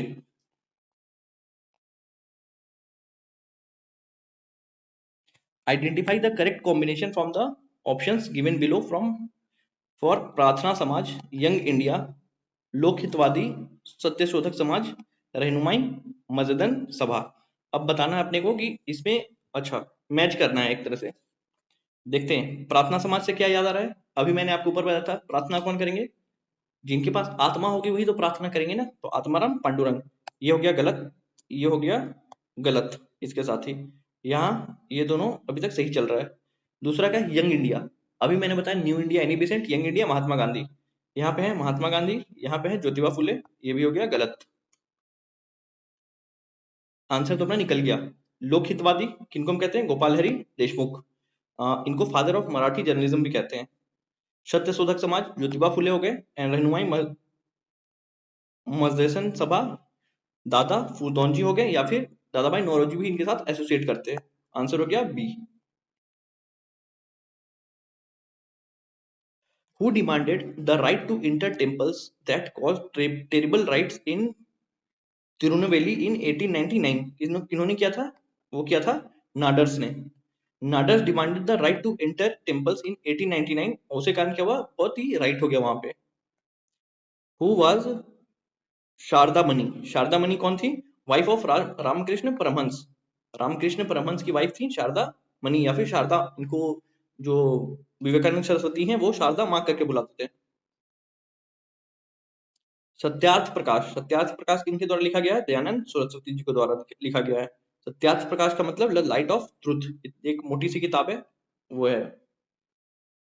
कब लिखा गया, 1875। 1875 से अभी में एक और मूवमेंट स्टार्ट हुआ था, किसको याद है, मुंबई के एरिया में। बताना कौन सा मूवमेंट था जो 1875 के स्टार्ट हुआ था। 1867 में कौन सा मूवमेंट स्टार्ट हुआ था, सोशलिस्ट मूवमेंट याद स्टार्ट हुआ था। ठीक है, 1873 में बताना कि क्या नाम है उनका, गुलामगिरी किसने लिखी है, ज्योतिबा फुले। ज्योतिबा फुले ने 1873 में क्या क्या किया था, बताना आप लोग।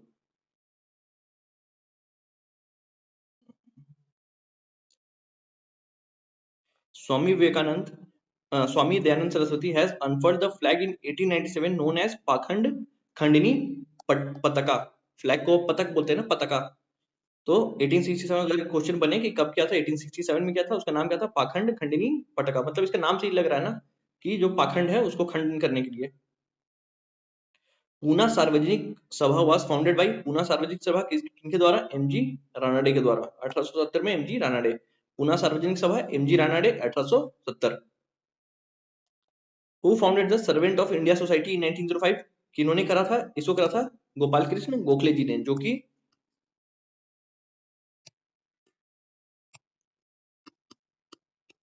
Political Guru of Mahatma Gandhi. Gopal Krishna Gokhale political Guru of Mahatma Gandhi. कब स्टार्ट हुआ servant of Indian society, servant of India society 1905 में, किसके द्वारा, गोपाल कृष्ण गोखले जी के द्वारा। Who establish the servant of India society, again GK Gokhale. Next है कि अपने को मैच करना है, सर्वेंट ऑफ इंडिया सोसाइटी अभी हमने देखा जीके गोखले, 1 से तो 2 मैच हो गया। आत्मीय सभा 1815 हमने देखा था राजा राममोहन रॉय थे। तत्वबोधिनी सभा 1839 इनके द्वारा, देवेंद्रनाथ टैगोर के द्वारा। आंसर इसको आप मैच कर लेना। ब्रह्मो समाज, अगेन मैच करना है, ब्रह्मो समाज किनके द्वारा होगा, ब्रह्मा समाज या ब्रह्मो समाज सेम है, राजा राममोहन रॉय जी के द्वारा। रामकृष्ण मिशन किनके द्वारा, स्वामी विवेकानंद के द्वारा। Servant of India society Gopal Krishna Gokhale and विधवा विवाह समाज विष्णु शास्त्री पंडित जी के द्वारा। इसको भी याद कर लेना, ये सब चीजें याद कर लेना सीधे से। नेक्स्ट है political organisation established before Congress. Congress के पहले कौन कौन सी पॉलिटिकल ऑर्गेनाइजेशन है जो कि स्टार्ट हुई थी। कांग्रेस तो सबको याद रहता है, बट इसके पहले वाले क्वेश्चन है उसमें सबको ही फंसते हैं, क्योंकि ये टॉपिक कभी उतना एम्फेसिस दिया ही नहीं जाता इस पे। Bombay presidency was established bye, Bombay presidency किनके द्वारा एस्टैब्लिश करी गई थी, फिरोज शाह मेहता, केटी तेलंग एंड तैयब जी, तीनों के द्वारा करी गई थी। तो आंसर हो जाएगा more than one of the above, more than one of the above. Firoz Shah Mehta, Badruddin Tyabji and KT Telang. W C Banerjee, INC को रिलेट करके जो भी आपके पास फैक्ट है बताना कैसे ये आईएनसी से रिलेटेड है, तो मतलब क्या है की फैक्ट है आईएनसी और डब्ल्यू सी बनर्जी के बीच में। Who founded the Bombay presidency association, अभी हमने ऊपर देखा था बॉम्बे प्रेसिडेंसी एसोसिएशन, कौन कौन थे उसमें, फिरोज शाह मेहता थे, केटी तेलंग थे और तैयब जी थे। मतलब आंसर इसमें भी मोर देन वन ऑफ द वो होगा, मोर, जो भी है ई के साथ जाएंगे अपन। Founder of Indian association, Indian association के फाउंडर कौन होंगे, सुरेंद्रनाथ बैनर्जी। सुरेंद्रनाथ बैनर्जी जो है ना, मतलब ये जो एसोसिएशन थी पॉलिटिकल, कांग्रेस के पहले एक बहुत ही इंपॉर्टेंट पॉलिटिकल एसोसिएशन थी ये। इसको स्पेशली याद रखना, कब बना था, 1876 में, आनंद मोहन बोस के साथ मिलके। सुरेंद्रनाथ बैनर्जी एंड आनंद मोहन बोस को ही ना आर्किटेक्ट ऑफ इंडियन कांग्रेस भी बोलते हैं, इंडियन नेशनल कांग्रेस, इसी के कारण इंडियन एसोसिएशन उसी का मतलब एक तरह से मानो ना कि प्रीडिसेसर था। Who led Indian association, Indian association Surendranath Banerjee. Indian association 1876 same question, Surendranath Banerjee. The most important pre Congress nationalist organisation was, कौन था, इंडियन एसोसिएशन ऑफ कोलकाता, मतलब इंडियन एसोसिएशन आप मान के चलो। which among the following in which among the following years Surendranath Banerjee was eliminated from Indian National Congress, किस year में क्या था, 1874 में इनको एलिमिनेट कर दिया गया था सुरेंद्रनाथ बैनर्जी को, क्योंकि ब्रिटिश चाहते नहीं थे ना कोई एस्पिरेशनल आदमी आ पाए, उनको यस सर नो सर चाहिए थे बस। Who was the first Indian to resist political reforms, political first Indian to resist political reforms, resist Bipin Chandra, मतलब अच्छा ठीक है, मतलब पॉलिटिकल रिफॉर्म करवाना चाहते थे और पॉलिटिकल सोशल रिफॉर्म्स को इंडिया की तरफ से पुश किसने किया, तो किया राजा राममोहन रॉय जी ने।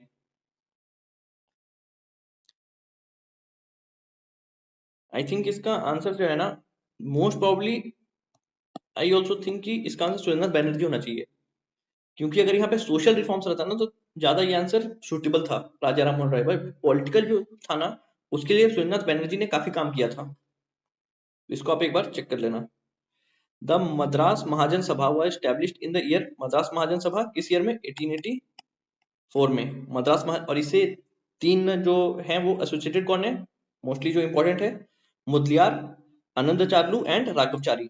जी सुब्रमण्यम भी इंपॉर्टेंट है, बट ये तीन जो है नाम मोस्टली आता है, इस राधा स्वामी मुदलियार, आनंदचार्लू एंड एम बी राघवचारी। जी सुब्रमण्यम में कौन है, जिन्होंने, जिनकी अखबार थी हिंदू, वही है जी सुब्रमण्यम अय्यर। आंसर हो गया 1884 इसमें। अब यहाँ पे अपने को मैच करना है, इंडियन एसोसिएशन किनसे रिलेटेड है, इंडियन एसोसिएशन ये है सुरेंद्रनाथ बैनर्जी से रिलेटेड। मद्रास महाजन सभा अभी हमने ऊपर देखा था किससे रिलेटेड है, वीर राघवचारी। बॉम्बे प्रेसिडेंसी एंड बचा पूना सार्वजनिक सभा,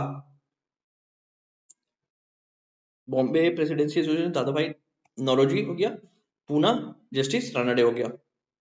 आंसर क्या बना, ए का फोर एक ही जगह है, बी का 2, सी का 1, हाँ ठीक है, एक ही जगह है, आंसर बन गया अपना। या फिर से देख लो, इंडियन एसोसिएशन सुरेंद्रनाथ बनर्जी, मद्रास महाजन सभा वी राघवचारी, इनके साथ आनंद चार्लू भी थे, ठीक है। बॉम्बे प्रेसिडेंसी एसोसिएशन दादा भाई नौरोजी, पूना सार्वजनिक सभा जस्टिस रानडे।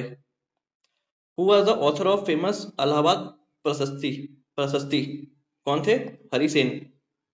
थोड़ा ये एंशियंट का क्वेश्चन आ गया है, एंशियंट हिस्ट्री क्वेश्चन आ गया है, तो ठीक है। रवि कीर्ति से क्या है? आई होल इंस्क्रिप्शन। आई होल इंस्क्रिप्शन किस रिलेटेड है? रवि कीर्ति से। कालिदास से तो सबको पता होगा, एंड शूद्र का से भी। Next is Indian National Congress.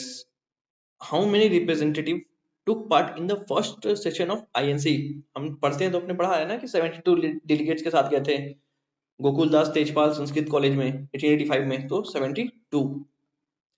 INC found कब हुआ 1885 में बाय एओ ह्यूम, जो ब्रिटिश मतलब ब्यूरोक्रेट थे x. The first session held in Bombay, ठीक है, पहला सेशन जो है बॉम्बे में हुआ था 1885, तो हमने देख लिया कहाँ पे, Gokuldas Tejpal Sanskrit college with 72 representatives, ठीक है। और उसका पहला जो सेक्रेटरी कौन होंगे? डब्ल्यू सी बैनर्जी, जो मैंने आपसे थोड़ी देर पहले क्वेश्चन भी पूछा था, W C Banerjee. In 1885 where was the first session? पहला सेशन कब हुआ? बॉम्बे में। कब सेटअप हुआ? आईएनसी सेटअप कब हुआ? 1885 में। The first the Indian National Congress was founded bye पूछा है, ठीक है, फाउंडेड बाय एओ ह्यूम। अगर पूछे ना आर्किटेक्ट ऑफ आईएनसी, तो आनंद मोहन बोस और सुरेंद्रनाथ बनर्जी के साथ जाएंगे अपन। Who was the founder of INC? Again A O Hume. The founder of INC civil servant. The first congress of INC held in Bombay में हुआ था। Second session was presided by किनके द्वारा? दादा भाई नौरोजी के द्वारा। 3 बार किया था ना इन्होंने, एक बार 1886 में करा था, 1886 में। Which of the following was not objective of Indian National Congress as pointed by W.C. Banerjee to promote contact and friendship among the protectors of interest of the country? Positive है बात। To promote the feeling of nationalism fellow among, positive है बात। To express view point on necessary social issues, productive बात है। To determine on which direction and on which ideas the work has to be done in coming years, सारी productive बात है, तो सभी किया होगा ना उन्होंने। आंसर हो जाएगा more than one of the above.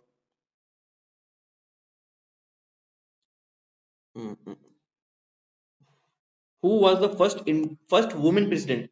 अब दो चीजें यहां पूछ सकता है, first women, first Indian women president, दोनों चीजें यहां पूछ सकता है। यहाँ क्या पूछा? फर्स्ट वुमेन प्रेसिडेंट, यहाँ हम जाएंगे एनी बेसेंट के साथ।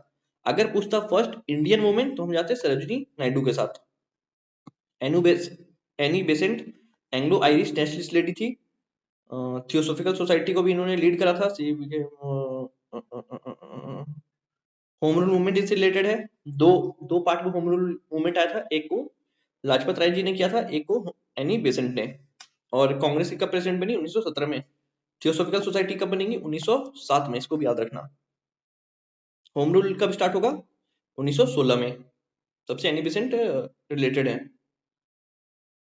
इन which year did Indian women became the president of, Indian women पूछ रहा है, याद रखना इंडियन वुमेन पूछ रहा है। 1925 में कानपुर सेशन में शायद बनी थी, शायद क्या इसी में बनी थी। 1925 कानपुर सेशन में इंडियन वुमेन का मतलब सरोजिनी नायडू जी बनी थी। Who was the first Indian women president? Sarojini Naidu. देख रहे हो, कानपुर 1925 में सरोजिनी नायडू जी बनी थी। और she was the first Indian who became the governor of UP, आजादी के बाद ये गवर्नर ही बनी थी। The first women president of INC, first women पूछ रहा है तो क्या होगा? एनी बेसेंट होगा, 1917। How many Muslim delegates participate in second convention of Indian National Congress? Second में कितने थे? 33। ये क्वेश्चन पूछ लिया, इसलिए जो ऐसे क्वेश्चन है ना, हो सकता है ये क्वेश्चन आपको ना आए, बट जो सबको आते हैं वो क्वेश्चन आपको आने चाहिए, वो क्वेश्चन में आप फंसने नहीं चाहिए। और यहाँ से ये ऐसे ऐसे जो क्वेश्चन है ना, ऐसे क्वेश्चन को आप यहाँ से याद कर लोगे, क्योंकि पीवाईक्यू है ये। Who was the second Muslim president of Indian National Congress? पहले कौन थे? पहले थे बदरुद्दीन तैयब जी। और दूसरे कौन होंगे? दूसरे होंगे रहमतुल्लाह सैयद सयानी, रहमतुल्लाह M Sayani.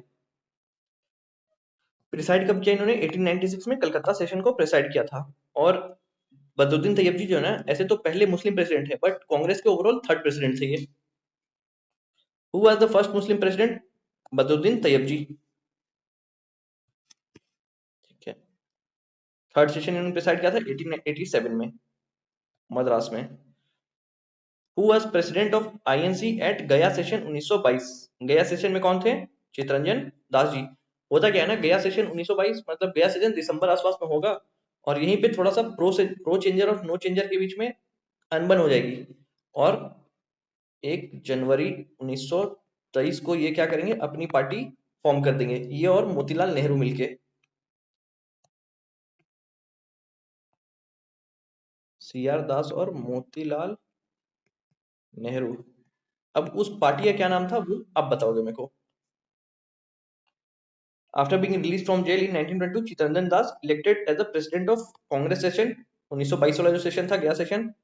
Following conclusion of, यहाँ पे आंसर आपको मिलना जाएगा। ठीक है, मैंने जो बताया है उसका आप आंसर बताना। Mahatma Gandhi presided over which session? Mahatma Gandhi ji ने एक ही सेशन प्रिसाइड किया था, इसलिए वो सेशन काफी इंपॉर्टेंट है। वो है 1924 का सेशन। हुआ कहाँ था? बेलगाम में। बेलगाम जो कि कर्नाटका में, वहां हुआ था 39 सेशन। तो बस वही सेशन है जिसमें महात्मा गांधी जी ने प्रिसाइड करा था। Who said Swaraj is my birth right and I shall have it? किसने कहा था? बाल गंगाधर तिलक जी ने कहा था। और कहाँ कहा था? लखनऊ सेशन ऑफ आईएनसी 1916 में कहा था। 1916 का सेशन इंपॉर्टेंट क्यों है? क्योंकि जो सूरत स्प्लिट हुआ था ना, उसके बाद लखनऊ पैक्ट के हुआ था 1916 में, इसलिए इंपॉर्टेंट है ये। Swaraj is my birth right, again same Bal Gangadhar Tilak. Swaraj is my birth right, Bal Gangadhar Tilak. At which place was 27th session of Indian National Congress held? कहाँ हुआ था 27th सेशन? क्यों इंपॉर्टेंट है 27th ही? आपको क्यों याद करना है? 39th ही क्यों याद करना है? क्योंकि 39th में महात्मा गांधी जी ने डिसाइड किया था। 27th सेशन इसलिए याद करना है क्योंकि वो बिहार में हुआ था, बांकीपुर में हुआ था, बांकीपुर सेशन हुआ था। और इसको प्रिसाइड किसने किया था? आर एन मुधोलकर जी ने किया था। इस पे क्वेश्चन भी आया था। Who was the president of Patna session of Indian National Congress? कौन है? Are N Mudholkar. पटना बोल लो या फिर इसको स्पेसिफिक अगर बोलो, देखो यहाँ पटना बोला है, आप बोलोगे कि यहाँ सर पटना बोला है, अभी आपने बांकीपुर बोला था। यहाँ पे ईयर भी तो किया है ना स्पेसिफाई, तो उसके साथ थोड़ा बहुत चल जाएगा, क्योंकि वो एग्जामिनर है, वो थोड़ी गलतियां कर सकता है, हम नहीं कर सकते। ठीक है, तो आर एन मुधोलकर हो गए। Okay. 1912 Bankipur session under Patna presidency.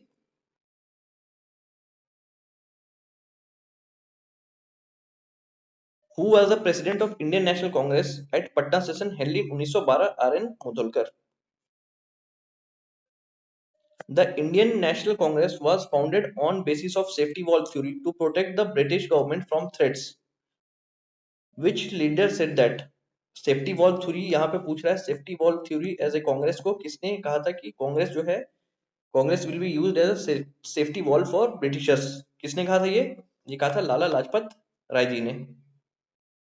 मतलब इन्होंने कांग्रेस को ये कह के ये करा था, थोड़ा सा कांग्रेस में इनको नजर आता था कि ब्रिटिश कंस्पिरेसी है कांग्रेस एक। ठीक है।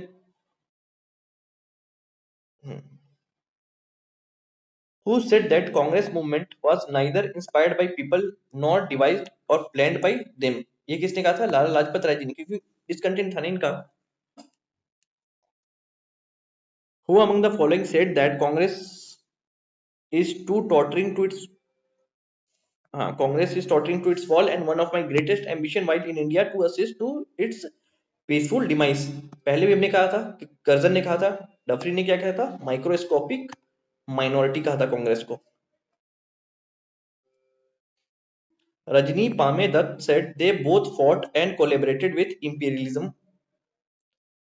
Which political grouping was he referring? Of course, INC, क्योंकि यहाँ सबसे इंपॉर्टेंट भी कौन सा है, आईएनसी ही है।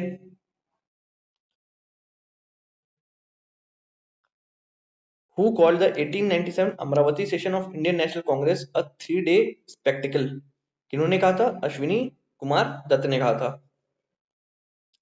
New lamps for old was a series of article criticize the Congress। किसने क्रिटिसाइज किया था? ऑरिबुंदो घोष। 17th बीपीएससी में भी यही क्वेश्चन था कि नहीं? अब जब बोल रहे हैं इतना हाईली फैक्चुअल पेपर था 17th, अगर यही सब करके जाता तो सारा तो रिपीटेशन ही है, सारा ही रिपीटेशन है ऑलमोस्ट। देखो तो new lamp for old, Aurobindo Ghosh, 17th BPSC देखो रिपीटेड है। Who was the president of Indian National Congress during 1916 Lucknow session? मतलब लखनऊ पैक्ट हो रहा था तो कौन थे प्रेसिडेंट? अंबिका चरण मजूमदार। आंसर हो जाएगा बी, 1916 लखनऊ, लखनऊ पैक्ट, अंबिका चरण Majumdar. The Congress took a critical stand over the Montfort reforms in 1918, 1919, 1919, which led to breakup with the old moderate remnants Sapru, Jaikar, Chintamani and founded the, हाँ मतलब इन तीनों ने मिलकर क्या फाउंड किया? Indian National Liberal Federation. Montford report मतलब कि 1919 जो मॉन्टेगू क्लेम्सफोर्ड रिफॉर्म आएगा ना, उसका जब रिपोर्ट आया था 18 में तो थोड़ा सा डिवीजन हो गया था, तो इन्होंने क्या किया? इंडियन नेशनल लिबरल फेडरेशन बनाया 1918 में। किसके द्वारा? Surendra Banerjee, TB Sapru and VS Srinivasa and MR Jayakar. Who was the president of Gaya session? 1922 के गया सेशन को किसने लीड किया था? सीआर दास ने, अभी हमने बात करी थी। और 1912 का पटना सेशन या बांकीपुर सेशन किसने किया था? याद करो जल्दी से। RN. Mudholkar. Who was the president of Gaya session of Indian National Congress 1922? Who was the president of Gaya session? अच्छा, वापस सेम क्वेश्चन है। Who was the president of Gaya session? इसको तो करना भी नहीं है। In which year did Gaya session of Indian National Congress? थोड़ा घुमा के पूछा है, कब होगा? 1922 में, 1922। Who was elected as president of Indian National Congress in 1938? 1938 में कौन? एक चीज और देखना, आप बीपीएससी को ना नेताजी से बहुत प्यार है। नेताजी पे क्वेश्चन आता ही आता है। नेताजी हो गए, राजा राम मोहन राय हो गए, महात्मा गांधी हो गए, उसके बाद आप देख लो कि स्वामी विवेकानंद सरस्वती हो गए। इन सब से बीपीएससी को है लगाओ, ये क्वेश्चन पूछता है उनके बारे में, तो उनके बारे में ज्यादा फैक्ट अपने को याद रखने हैं। 38 में क्या होगा? सुभाष चंद्र बोस। हरिपुरा सेशन। 39 में क्या होगा? त्रिपुरी क्राइसिस। त्रिपुरी क्राइसिस होगा 1939 के सेशन में। त्रिपुरी क्राइसिस क्यों होगा? क्योंकि महात्मा गांधी जो है वो चाहते थे पट्टाभी सीतारामैया प्रेसिडेंट बने, बट जीत के बन गए सुभाष चंद्र बोस जी। गांधी जी को पसंद नहीं आया तो सुभाष चंद्र बोस जी ने रिजाइन कर दिया। अब वापस कहा गया कि चलो अब जो चाहते थे वो कर दो, पट्टाभी सीतारामैया प्रेसिडेंट बनिए, तो ये नहीं बने। बोले कि नहीं, ऐसे तो मैं नहीं बनूंगा इतनी इसके बाद, तो ये नहीं बने। और किसको बनाया गया? हाँ देखो, किसको बनाया गया उसके बाद? राजेंद्र प्रसाद जी बने थे प्रेसिडेंट। ठीक है। Who became the president of Indian National Congress when Subhash Chandra Bose resigned in 1939? Netaji Subhash Chandra Bose ji ने जब 1939 में रिजाइन किया तो कौन बने थे? राजेंद्र प्रसाद बने थे।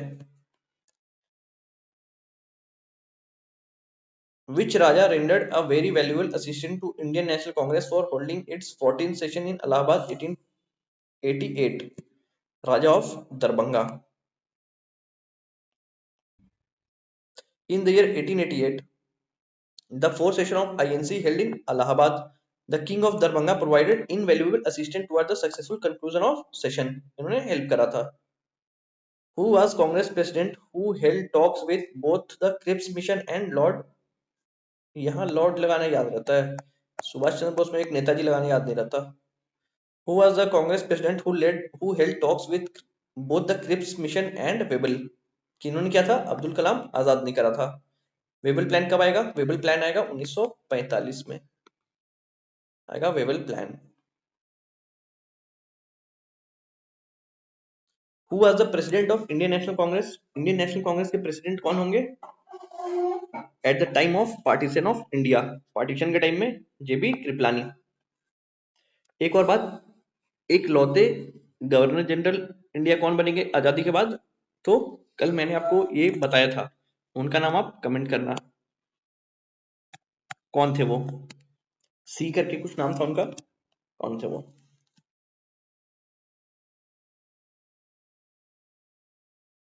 इंपॉर्टेंट सेशन इसमें दिए हुए कुछ कुछ, तो इसको पढ़ लेते हैं। At the time of independence the president was JB Kripalani हो गए।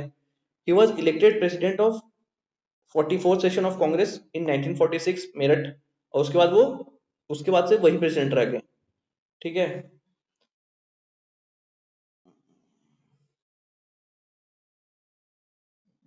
and remained president for time of independence. The 55th session of Congress, December 1948, Jaipur was presided by doctor Pattabhi Sitaramayya.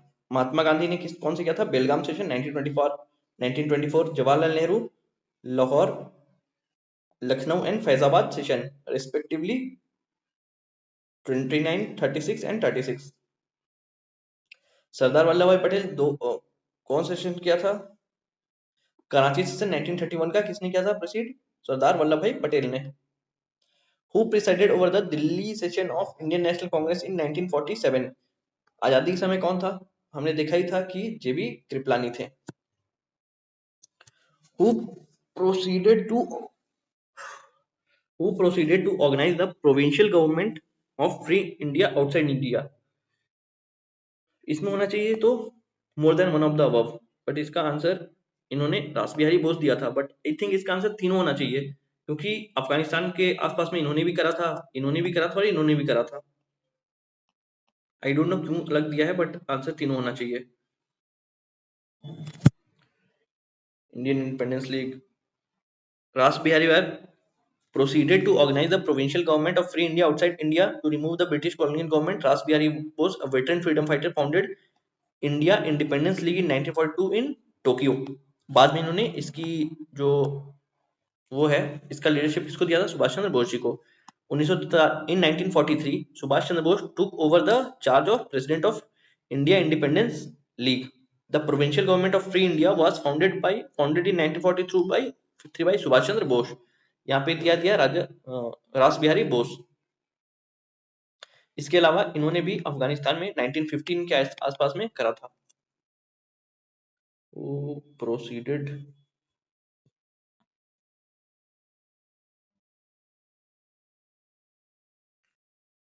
in which of the following Indian National Congress session the resolutions related to fundamental rights कब? Karachi session 1931 में। कौन इनको lead करे? Karachi session 1931 को सरदार Vallabhbhai Patel. अभी हमने पुराना देखा था, और इंपॉर्टेंट क्यों? क्योंकि फंडामेंटल राइट्स को लेकर के इसमें रिजोल्यूशन पास हुआ था। In which year was Subhash Chandra Bose was the president of Indian National Congress? Subhash Chandra Bose कब होंगे? 1938 में। और देखो इसमें अब है ना कि मोर भी हो सकता है एक तरह से, क्योंकि 39 में वो प्रेसिडेंट बने थे, बट जब सेशन हुआ, मतलब सेशन बने थे बट जब मीटिंग हुई उस टाइम पे तो नहीं थे ना, इसलिए वहां पे इसको नहीं करते हैं। काफी लोग ये पूछते भी है कि सर क्यों इसको हम एग्जाम मतलब आंसर में नहीं लेते हैं।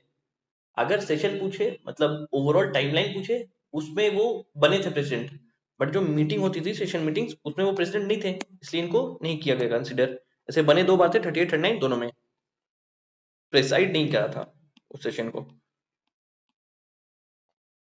Which newspaper wrote the following about possible future of INC? It is the nucleus of future parliament of our country and will lead the good of inconceivable magnitude for our countrymen. किसने कहा था? ये कहा था Indian mirror ने। मतलब ये किसमें छपा था? इंडियन मिरर में। Next is moderates and extremist in Congress. Congress जो है, अब कांग्रेस जो है दो फेज में काम करेगी, मॉडरेट और एक्सट्रीमिस्ट। एक्सट्रीमिस्ट को कई बार लोग रिवॉल्यूशनरी से कंफ्यूज कर जाते हैं, बट एक्सट्रीमिस्ट जो थे वो रिवॉल्यूशनरी नहीं थे। एक्सट्रीमिस्ट का कहना था कि हम थोड़ा एक्स्ट्रा कॉन्स्टिट्यूशनल मींस यूज करेंगे, हम वायलेंस वो यूज नहीं कर रहे थे, वो एक्स्ट्रा कॉन्स्टिट्यूशनल मीन्स यूज कर रहे थे। मॉडरेट से कहना वो नहीं था, वो कॉन्स्टिट्यूशनल मीन्स के साथ जाना चाह रहे थे। तो ये है फर्क। एक्सट्रीमिस्ट को आप कभी भी रिवॉल्यूशनरी के साथ क्लब मत करना, ठीक है। Swaraj is my birth right and I shall have it, अभी ये किसने कहा था? बाल गंगाधर तिलक ने कहा था। अब इतना रिपीटेशन है, इससे क्या होगा ना, बार बार रिपीट होगा तो आपको याद हो जाएगी चीजें, और काफी फायदा भी होगा इससे आपको याद हो जाने से। Most of the moderate leader held from, कहाँ से आएंगे वो आएंगे अर्बन एरिया से ना। अभी मैंने बताया कि सोशलिस्ट रिफॉर्म में भी मैंने सेम टेक्निक बताया था। विच of the following was not an extremist, कौन एक्सट्रीमिस्ट नहीं थे इनमें से? तो सिंपल सी चीज, एक्सट्रीमिस्ट हो गया, रिवॉल्यूशनरी हो गया, 2-3 बार ऐसे क्वेश्चन पूछ चुका है वो। तो महात्मा गांधी जिनको अपना पॉलिटिकल गुरु मानेंगे, वो एक्सट्रीमिस्ट थोड़े होंगे, वो तो मॉडरेट होंगे, वो तो सत्याग्रही होंगे, उस टाइप के होंगे ना। तो होंगे GK Gokhale. Indian national movement came to be dominated by extremist after, किसके बाद? 1906 के बाद। मॉडरेट फेज डिक्लाइन आता है, एक्सट्रीमिस्ट फेज का मतलब ऊपर जाता है एक्सट्रीमिस्ट फेज, बट उसके बाद क्या होता है? सूरज स्प्लिट हो जाता है। तो एक्सट्रीमिस्ट फेज जो है ना, आने से पहले ही उनको उसको थोड़ा सा ब्रेक कर दिया जाता है, साइड लीडर्स को पकड़ के जेल में डाल दिया जाता है। द कांग्रेस स्प्लिट ऑफ सूरत केम इन 1907, 1907 में क्या होता है? सूरत स्प्लिट हो जाता है। Which one of the following leaders belong to extremist wing of Congress, extremist wing से कौन बिलोंग करते थे? अरबिंदो घोष। तो एक्सट्रीमिस्ट विंग से ये क्या करते थे? ये आर्टिस्टिकली मतलब अपना डिसकंटेंट दिखाते थे। Who among the following was not known as moderate of, मतलब नेशनल मूवमेंट में मॉडरेट में कौन नहीं आते थे? तो बाल गंगाधर, लाल बाल पाल तो ऐसे एक्सट्रीमिस्ट में फेमस है, तो मॉडरेट में तो ये आ ही नहीं सकते हैं। दादा भाई नौरोजी ग्रैंड ओल्ड मैन, 3 बार प्रिसाइड किया। Gopal Krishna Gokhale father of Indian father of, sorry father नहीं, political Guru of Mahatma Gandhi. The protest method of moderate leader of Congress was, moderate leader किसको कहते थे? वो कहते थे कॉन्स्टिट्यूशनल एजिटेशन, और जो एक्सट्रीमिस्ट थे वो एक्स्ट्रा कॉन्स्टिट्यूशनल एजिटेशन पे भी मानते थे।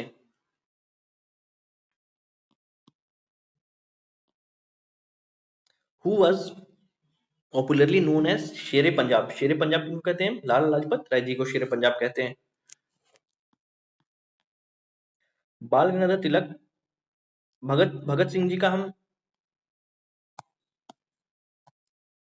भगत सिंह जी को कौन सा टाइटल दिया गया है पॉपुलरली? शहीद आजम, आजम, शहीद आजम। उधम सिंह जी का वो जो एक टैटू उन्होंने करवाया था, उसमें क्या लिखा था उनका नाम? राम मोहम्मद सिंह आजाद।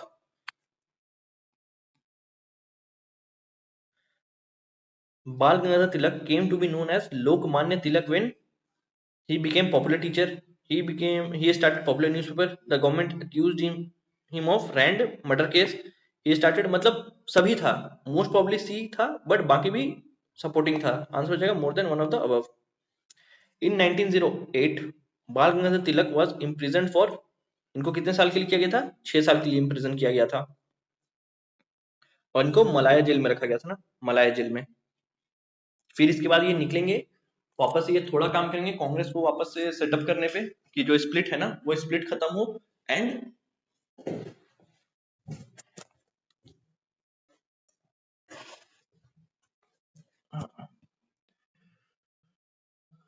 who founded the who founded the revolutionary society in 1904, 1904 में which aimed at armed rebellion against British law, कौन होंगे वो? वीडी सावरकर।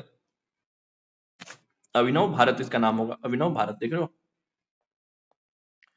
मित्र मेला, अभिनव भारत, ये सब किस रिलेटेड है? वीडी सावरकर से रिलेटेड है। अभिनव भारत, वीडी सावरकर, कब? 1904, 1904।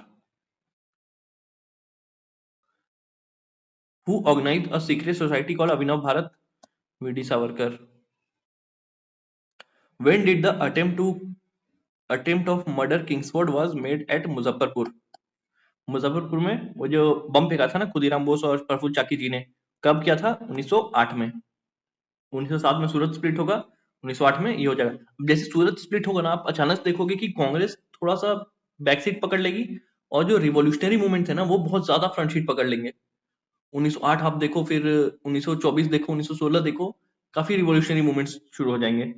और इसीलिए कहा जाता है कि वापस से कांग्रेस को, मतलब कांग्रेस इतनी इंपॉर्टेंट थी ब्रिटिशर्स के लिए कि कांग्रेस जैसे ही बैक सीट पे जाती ना, मतलब इंडियंस जो है डिसकंटेंट एग्रेशन के तौर पे निकलता, फिर मासेस जो है ना वो एग्रेसिव हो जाती है। Khudiram Bose and Prafulla Chaki went to Muzaffarpur Bihar to assassinate Kingsford Calcutta presidency magistrate Khudiram Bose and Prafulla Chaki watch the usual movement. हुआ क्या था ना कि जो मूवमेंट था उनको उन्होंने वॉच किया, सब कुछ किया, किंग्सफोर्ड के जो घोड़ा गाड़ी होता है ना उसे बम फेंक देना है, बट उसकी किस्मत किंग्सफोर्ड की कि वो नहीं जा रहा था उस दिन, और कोई दो महिलाएं जा रही थी, बम फेंका तो वो दोनों का मौत हो गया था, एंड किंग्सफोर्ड बच गया था।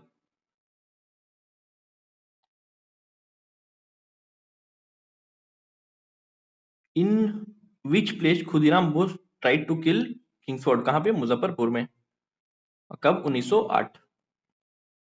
विच of the following was not related to Kakori incident, कौन थे वो काकोरी इंसिडेंट से रिलेटेड नहीं थे?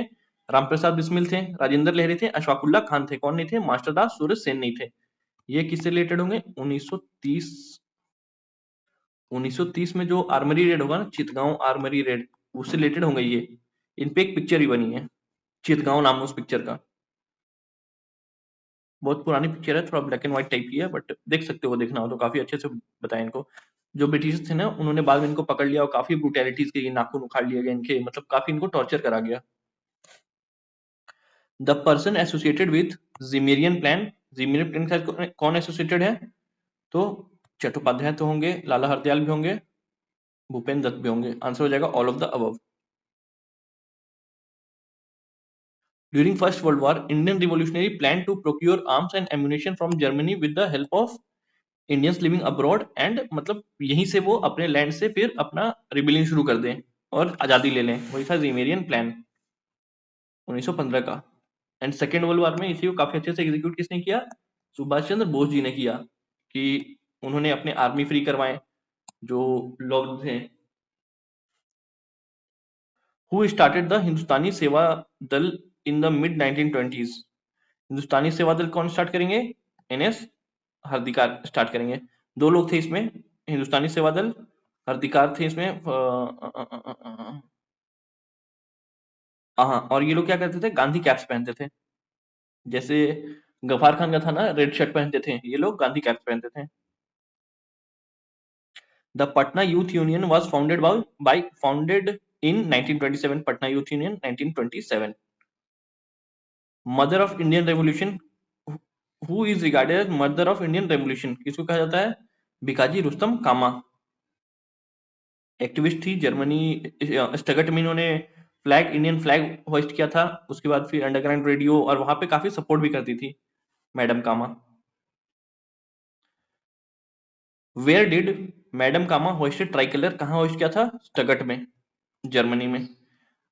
वेयर डिड 1907 में कहाँ पे फर्स्ट ट्राई कलर मतलब फहराया था उन्होंने, मैडम कामा ने? स्टगट में। In which year Hindustan Republican Association was set up, अब ये पूछ रहा है ना हिंदुस्तान रिपब्लिकन एसोसिएशन, मतलब एचआरए के बारे में पूछ रहा है। एचआरए कब होगा? 1924 में। और होगा कहाँ पे? कानपुर में, अक्टूबर 1924 कानपुर में। अगर पूछे एचएसआरए के बारे में तो 1928 में फिरोजशाह कोटला में बनेगा, जब इसमें भगत सिंह और एक यंग लीडरशिप भी आ जाएगी ना तब। Who was given life imprisonment for the murder of Wyllie, colonel Wyllie के, मतलब पॉइंट ब्लैंक इनको खोपड़ी पे गोली किसने मारी थी? मदनलाल ढींगरा जी ने मारी थी। कर्जन वाली इसी को मारा था 1909 में। Which revolutionary were hanged in the Kakori train robbery case, अभी हमने काकोरी में देखा था, तीन थे, रामप्रसाद बिस्मिल जी थे, अशफाकुल्ला खान थे, और राजेंद्र लहरी जी थे।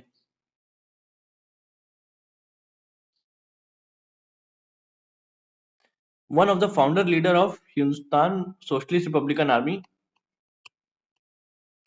अब हम आ गए एचएसआरए में। एचआरए को एचएसआरए में डेवलप करने में ना काफी एक इंपॉर्टेंट रोल था भगत सिंह जी का, क्योंकि ये जो लॉट आया ना रिवॉल्यूशनरीज में, ये लॉट पढ़ लिख के आया था, सोशलिस्ट टेंडेंसीज को पढ़ लिख के आया था, ये काफी मोटिवेटेड थे निहिलिज्म से, ये काफी मोटिवेटेड थे रशियन रिवॉल्यूशन से, तो ये सब चीजें पढ़ के आए थे, इसलिए सोशलिज्म की तरफ तरफ इनका एक झुकाव था, तो इसलिए हिंदुस्तान सोशलिस्ट रिपब्लिकन आर्मी 1928 कहाँ पे सेटअप हुआ था? अच्छा से लिखो जी, 1928 कहाँ पे सेटअप हुआ था? तो फिरोज शाह कोटला में।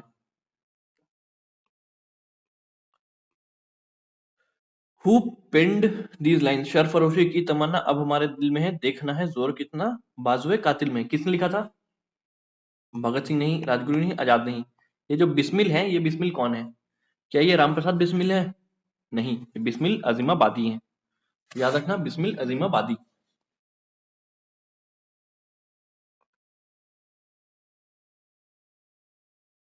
Who is the author of popular song सरफरोशी की तमन्ना अब हमारे दिल में है?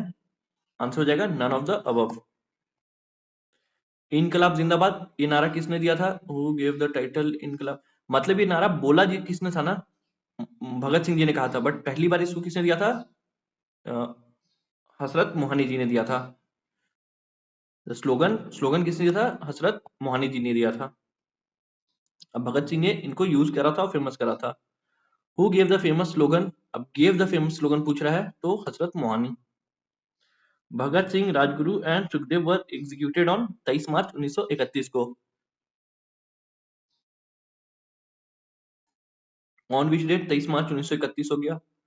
How old was Bhagat Singh, कितने बड़े थे? 21 साल से कुछ समय ज्यादा, मतलब हमसे छोटे थे वो, आई थिंक हम सभी लोगों से छोटे थे वो, और वो इतना बड़ा अपना नाम, इतना इम्पैक्ट बनाने की के लिए कामयाब रहे।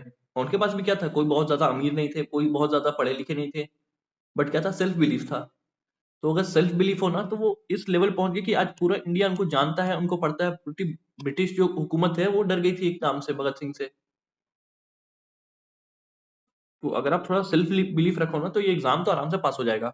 जब इतना एडवर्स सिचुएशंस में ये बंदे ये करके निकल गए, हमारे को तो बस एग्जाम पास करना है ना। ठीक है। सेंट्रल असेंबली बॉम्बिंग कब हुई थी? 1929, ये ईयर भी याद रखना। Who threw harmless bombs on Central Legislative Assembly, किन्होंने किया था? जतिन दास तो बनाने में थे, ठीक है, चंद्रशेखर आजाद नहीं थे, जाने वाले चंद्रशेखर आजाद थे, बट इनको रोक के भगत सिंह लोग गए थे। कौन थे? बटुकेश्वर दत्त और भगत सिंह थे। अनुशीलन समिति was dedicated upliftment of women, ये नहीं था।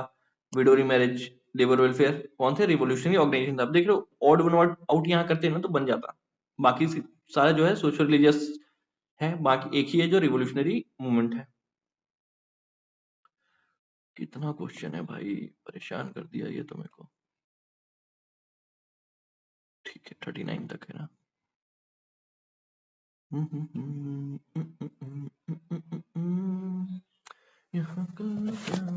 Who established a branch of अनुशीलन समिति in पटना in 1913? किन्होंने किया? सचिंद्रनाथ सान्याल ने करा था। In 1930 who established a branch? Sachindranath Sanyal. Same question है, कब? 1913 में किया था, कहाँ पे किया था? पटना में किया था। ये चीजें याद रखना। एंशियंट का क्वेश्चन वापस से आ गया है, तो चरक मेडिसिन हो गया, ए का हो गया 2, बन गया, सब बन गया। ये हो गया डायरेक्ट ऑप्शन, एक ही पता है तो बन गया। Vishakhadatta playwright.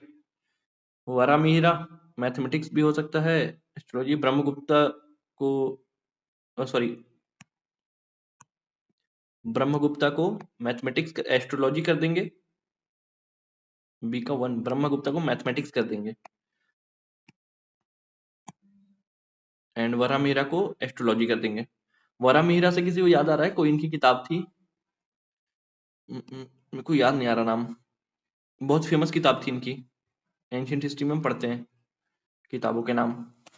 Chittagong army red 1930, कौन रिलेटेड थे? मास्टर दास सूर्य सेन रिलेटेड थे, कल्पना दास रिलेटेड थी, तो ये सब सूर्य मतलब रिलेटेड किससे है? चितगांव आर्मरी रेड से। इनको हैंग कब किया गया? 1934 को। Who is related to Chittagong armoury raid? Master Das Surya Sen. Who propounded the doctrine of passive resistance? Passive resistance कौन? औरबिंदो घोष। Sardar Udham Singh killed whom? देखो दो पर्सनैलिटीज थे, एक है रेजिनाल्ड डायर, एक है माइकल ओ डॉयर। ये जो आप सिनेमा में देखते हो ना कि एक बंदा था जो चिल्ला रहा था फायर फायर, वो ये बंदा था। सरदार उधम सिंह मारने भी इसी को गए थे, क्योंकि मेन दुश्मनी भी इसी से थी, सब कुछ रिलेटेड इसी के था। बट जब उधम सिंह पहुंचते हैं ना, वो देखते हैं ये तो पहले ही मर गया है, वो बहुत डिसहार्टेन हो जाते हैं। फिर वो ढूंढते हैं इसको ऑर्डर किसने दिया था कि वहां जाओ और गोलियां चलाओ। वो आदमी था माइकल ओ डॉयर। तो फिर ये मिलता है तो इसी को ठोक देते हैं वो। ठीक है, कौन होगा? Michael O'Dwyer. The reason for revival of revolutionary method in Indian politics during period of 1923 to 28 was Lala Hardayal and Lala Lajpat Rai, the growing influence, non-cooperation movement, Gandhi. The reason of revolutionary movement, influence of foreign event, demand of, देखो हो तो सब सकता है, ठीक है। The demand of Indians by British to be rejected,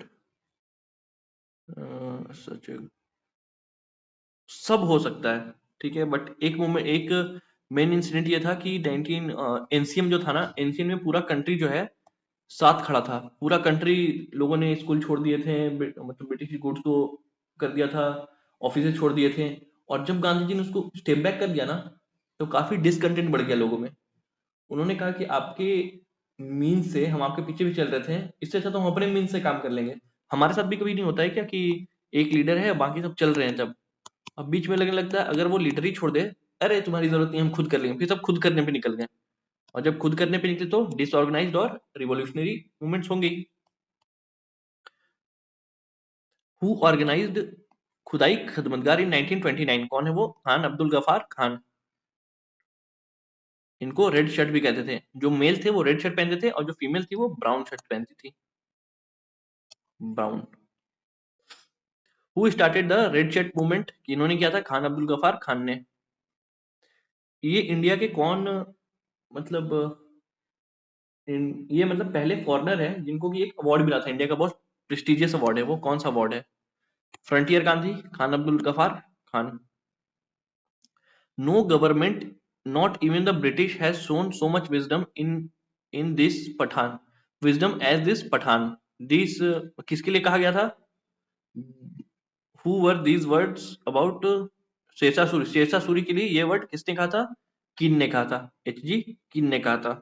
no government, no not even the British has shown as much wisdom as this Pathan, Sher Shah Suri के लिए। अब पूछ सकता नेक्स्ट टाइम ये किन ने किसके लिए कहा था, तो शेरशाह सूरी के लिए कहा था। The real name of frontier Gandhi was Khan Abdul Ghaffar Khan. इसी के साथ यहां तक खत्म होता है। अपन अब नेक्स्ट करेंगे क्योंकि वीडियो बहुत ज्यादा लंबी हो गई, रिवॉल्यूशनरी मूवमेंट आउटसाइड इंडिया। कहां तक हमने कंप्लीट किया है? अच्छा, जहां तक हमने कहा था वहां तक हमने कंप्लीट कर लिया, यहाँ तक अपना कंप्लीट हो गया। रिवॉल्यूशनरी मूवमेंट इन इंडिया एक अच्छे खासे पेस में बढ़ रहे हैं, ठीक है। तो ठीक है, साइंस के लिए कुछ लोग कह रहे थे साइंस का भी आ जाएगा, बट साइंस के लिए अभी कुछ कुछ चीजें प्लान्ड है, उसको कर ला लेते हैं, उसके बाद इसको कर लेंगे। सो ठीक है। साइंस के लिए जिसको भी दिक्कत है ना, एक साइंस की 5 घंटे की वीडियो होगी, वो मर्ज कर करके बनाया हुआ है, उसमें काफी सारे कॉन्सेप्ट हो ना आपको मिल जाएंगे, काफी क्वेश्चंस भी उससे बन जाएंगे। तो अगर है तो वो देख लो आप एक बार जाके, ठीक है। देन मिलते हैं नेक्स्ट वीडियो में। नेक्स्ट वीडियो में हम क्या करेंगे ना कि 98 से लेकर के कुछ यहाँ तक जाने की कोशिश करेंगे, यहाँ तक जाने की कोशिश करेंगे जितना हम कर पाए, ठीक है। ओके, देन मिलते हैं नेक्स्ट वीडियो में, तब तक के लिए जय हिंद, बाय बाय।